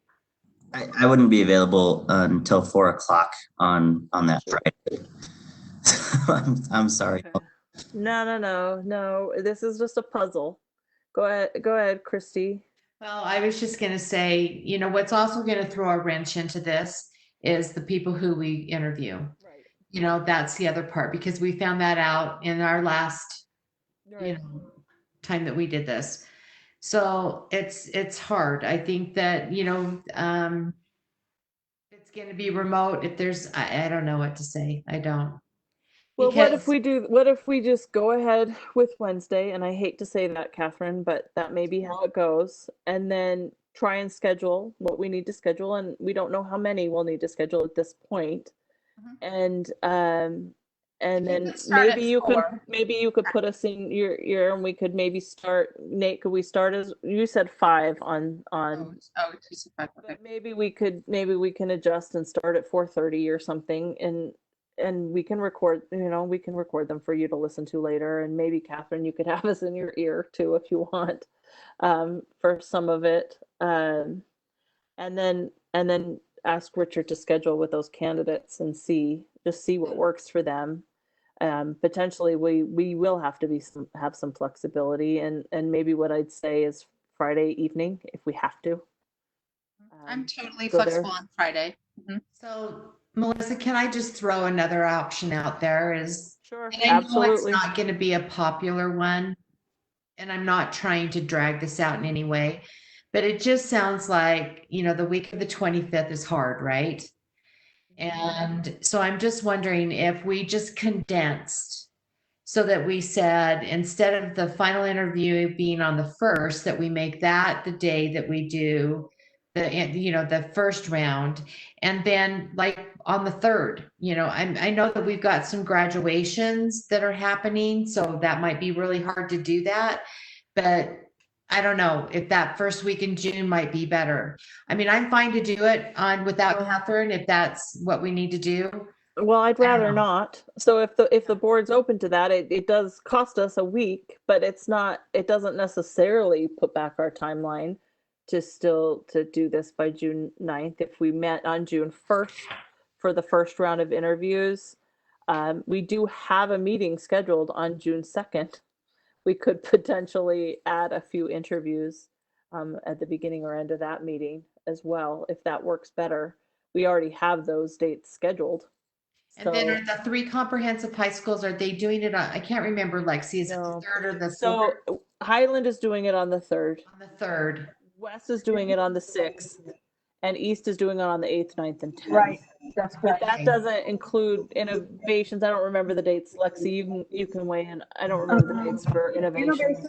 Innovations has already had theirs, and I think that Slixie is on the 3rd. I'm checking. So even if we did do the 1st and then maybe do the final interviews on the 4th.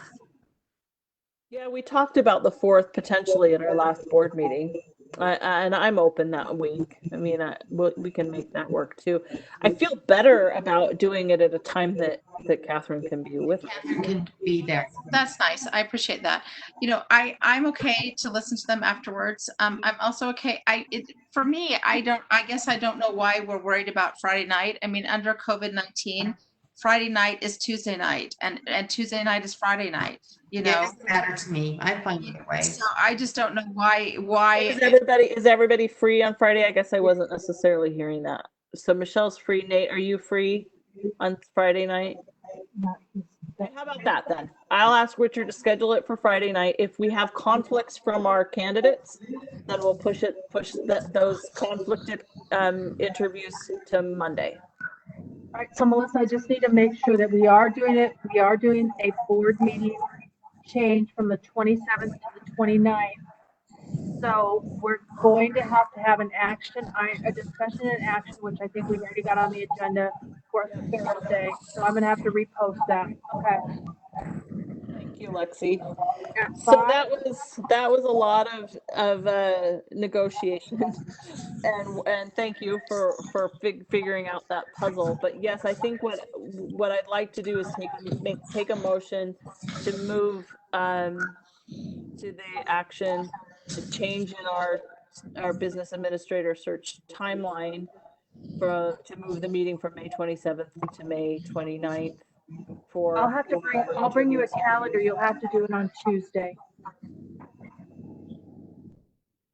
Can we do that right now? I mean, if we don't have a calendar, I think if you've got an action item on Thursday, I can have it ready for that. So we didn't notice that we were going to talk about changing the calendar. We just noticed that we were going to talk about the superintendent and BA search, not the calendar. Okay. But I'll have it ready for Thursday. Okay. That's fair. That's in time. Thank you for that. Thank you, everyone. I'm sorry that this was a problem. Can we not move the option 2 calendar with that addendum? I mean, just if it's easier. The option 2 calendars for next year. These dates aren't on the option 2 calendar. Yeah. Okay.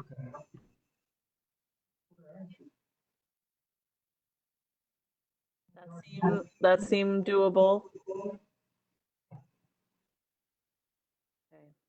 The agenda for Thursday is already posted, so we can add this to that, and then we'll take action on it after we just screen the candidates. What will be helpful is at that point we'll know how many interviews we need to schedule, so that will be helpful. Okay. So those are the items that I wanted to talk about as far as the business administrator search. I also wanted to talk about a timeline for the interim superintendent search. We have letters of interest and resumes from 8 candidates, which the board will be reading through, and we will be having a conversation about who we'd like to interview from that list also on Thursday. But we also need to figure out how we want to set timelines for interviews for that. As I realized as I was trying to put together a timeline, we just haven't really had that conversation yet as a board of what we expect that timeline to look like. And so I want to open that for discussion as well. My hope would be that we would have that appointment ready to make about at the same time or no later than the same time as the business administrator, which is June 9th. Other than that, I'm really flexible. It sounds like we have time constraints for board members. So I'm hoping to get board direction on this process. Sam? Could I suggest that we penciled in either Thursday the 4th or Friday the 5th or Monday the 8th with the proviso that if we just decide we want to go ahead without it, I mean, if we, in our process that we're about to go through, decide that we want to go ahead, we can cancel that if we needed to. So I'm hearing just to put in those 3 dates as potential days to do interviews. Yeah, maybe. Can you repeat those days? Calendar now. Can you repeat those days? And are we going to start at the next closed session, or on Thursday? I thought we were starting on Thursday. We're discussing on Thursday. Yes. But we are starting both the business administrator and the interim. Is that correct? Yeah. Okay. Yes, right. Because we've got short time. We got to do this. That's what I thought. So I just didn't want to wait till that week in June. So what were the dates again, please? June 4th, June 8th and 9th, June 7th, June 8th. The 9th is already a scheduled day. I'm sorry, Melissa and Sam, you cut out when you said that. Did you say the 3rd, 4th, or 5th? 4th, 5th, or 8th? Yeah, I left the 3rd out because we talked about graduation, but whatever the consensus is. I mean, the 8th is pushing it, but Monday's better than Friday. I'm willing to do that. And for your all's luck, I actually would be able to make the 4th work anytime after 2:30, and the 5th I would be willing to take the day off and would to keep that day completely open. I only have one meeting that I know I could rearrange in the morning. So if that's amenable to everybody and makes the process a little easier, I'd be happy to work that into my schedule and have enough time to make that request at work. So. Okay. Should we do the 5th at noon? Or the 4th at 3? Michelle, what's your Schedule calendar both. like? Let's schedule both in case we need the time. If other people can make it that early. How about this? Pencil those days in. We can talk about them at our next, not this Thursday, but our next scheduled board meeting. If we have to notice it, we can. Okay, so can I get clarification? The change I'm making to the calendar then tonight is to change the 27th to the 29th? Yep, that's all for now. But there will be other changes. Potentially, yep. I'm just asking board members to keep days clear in case we need them. Do we want to put the whole end of the year on there so that if on Thursday we know, we can decide? Just to keep our options open so that Lexi doesn't have to do this again. If the calendar's there on that Thursday agenda, then that's when we can talk about it, because it'll be the calendar. It'll be this year's calendar. So we can talk about it on Thursday and make a decision on it on Thursday. So be thinking about that. That's what I'm wanting feedback from you on, right? Because there's lots of meetings, lots of dates, and I really do want to be accommodating of your schedules to the best I can. So thanks for being willing to engage that way. So Lexi, I would say right now it's just that action item on the Thursday agenda. Yeah, what I'll do is I'll just put this year's calendar on, and then whatever changes you make, you can vote on Thursday then. That's fine. Thank you. Okay. Any other discussion on these items? Any other questions or things you'd like to bring up?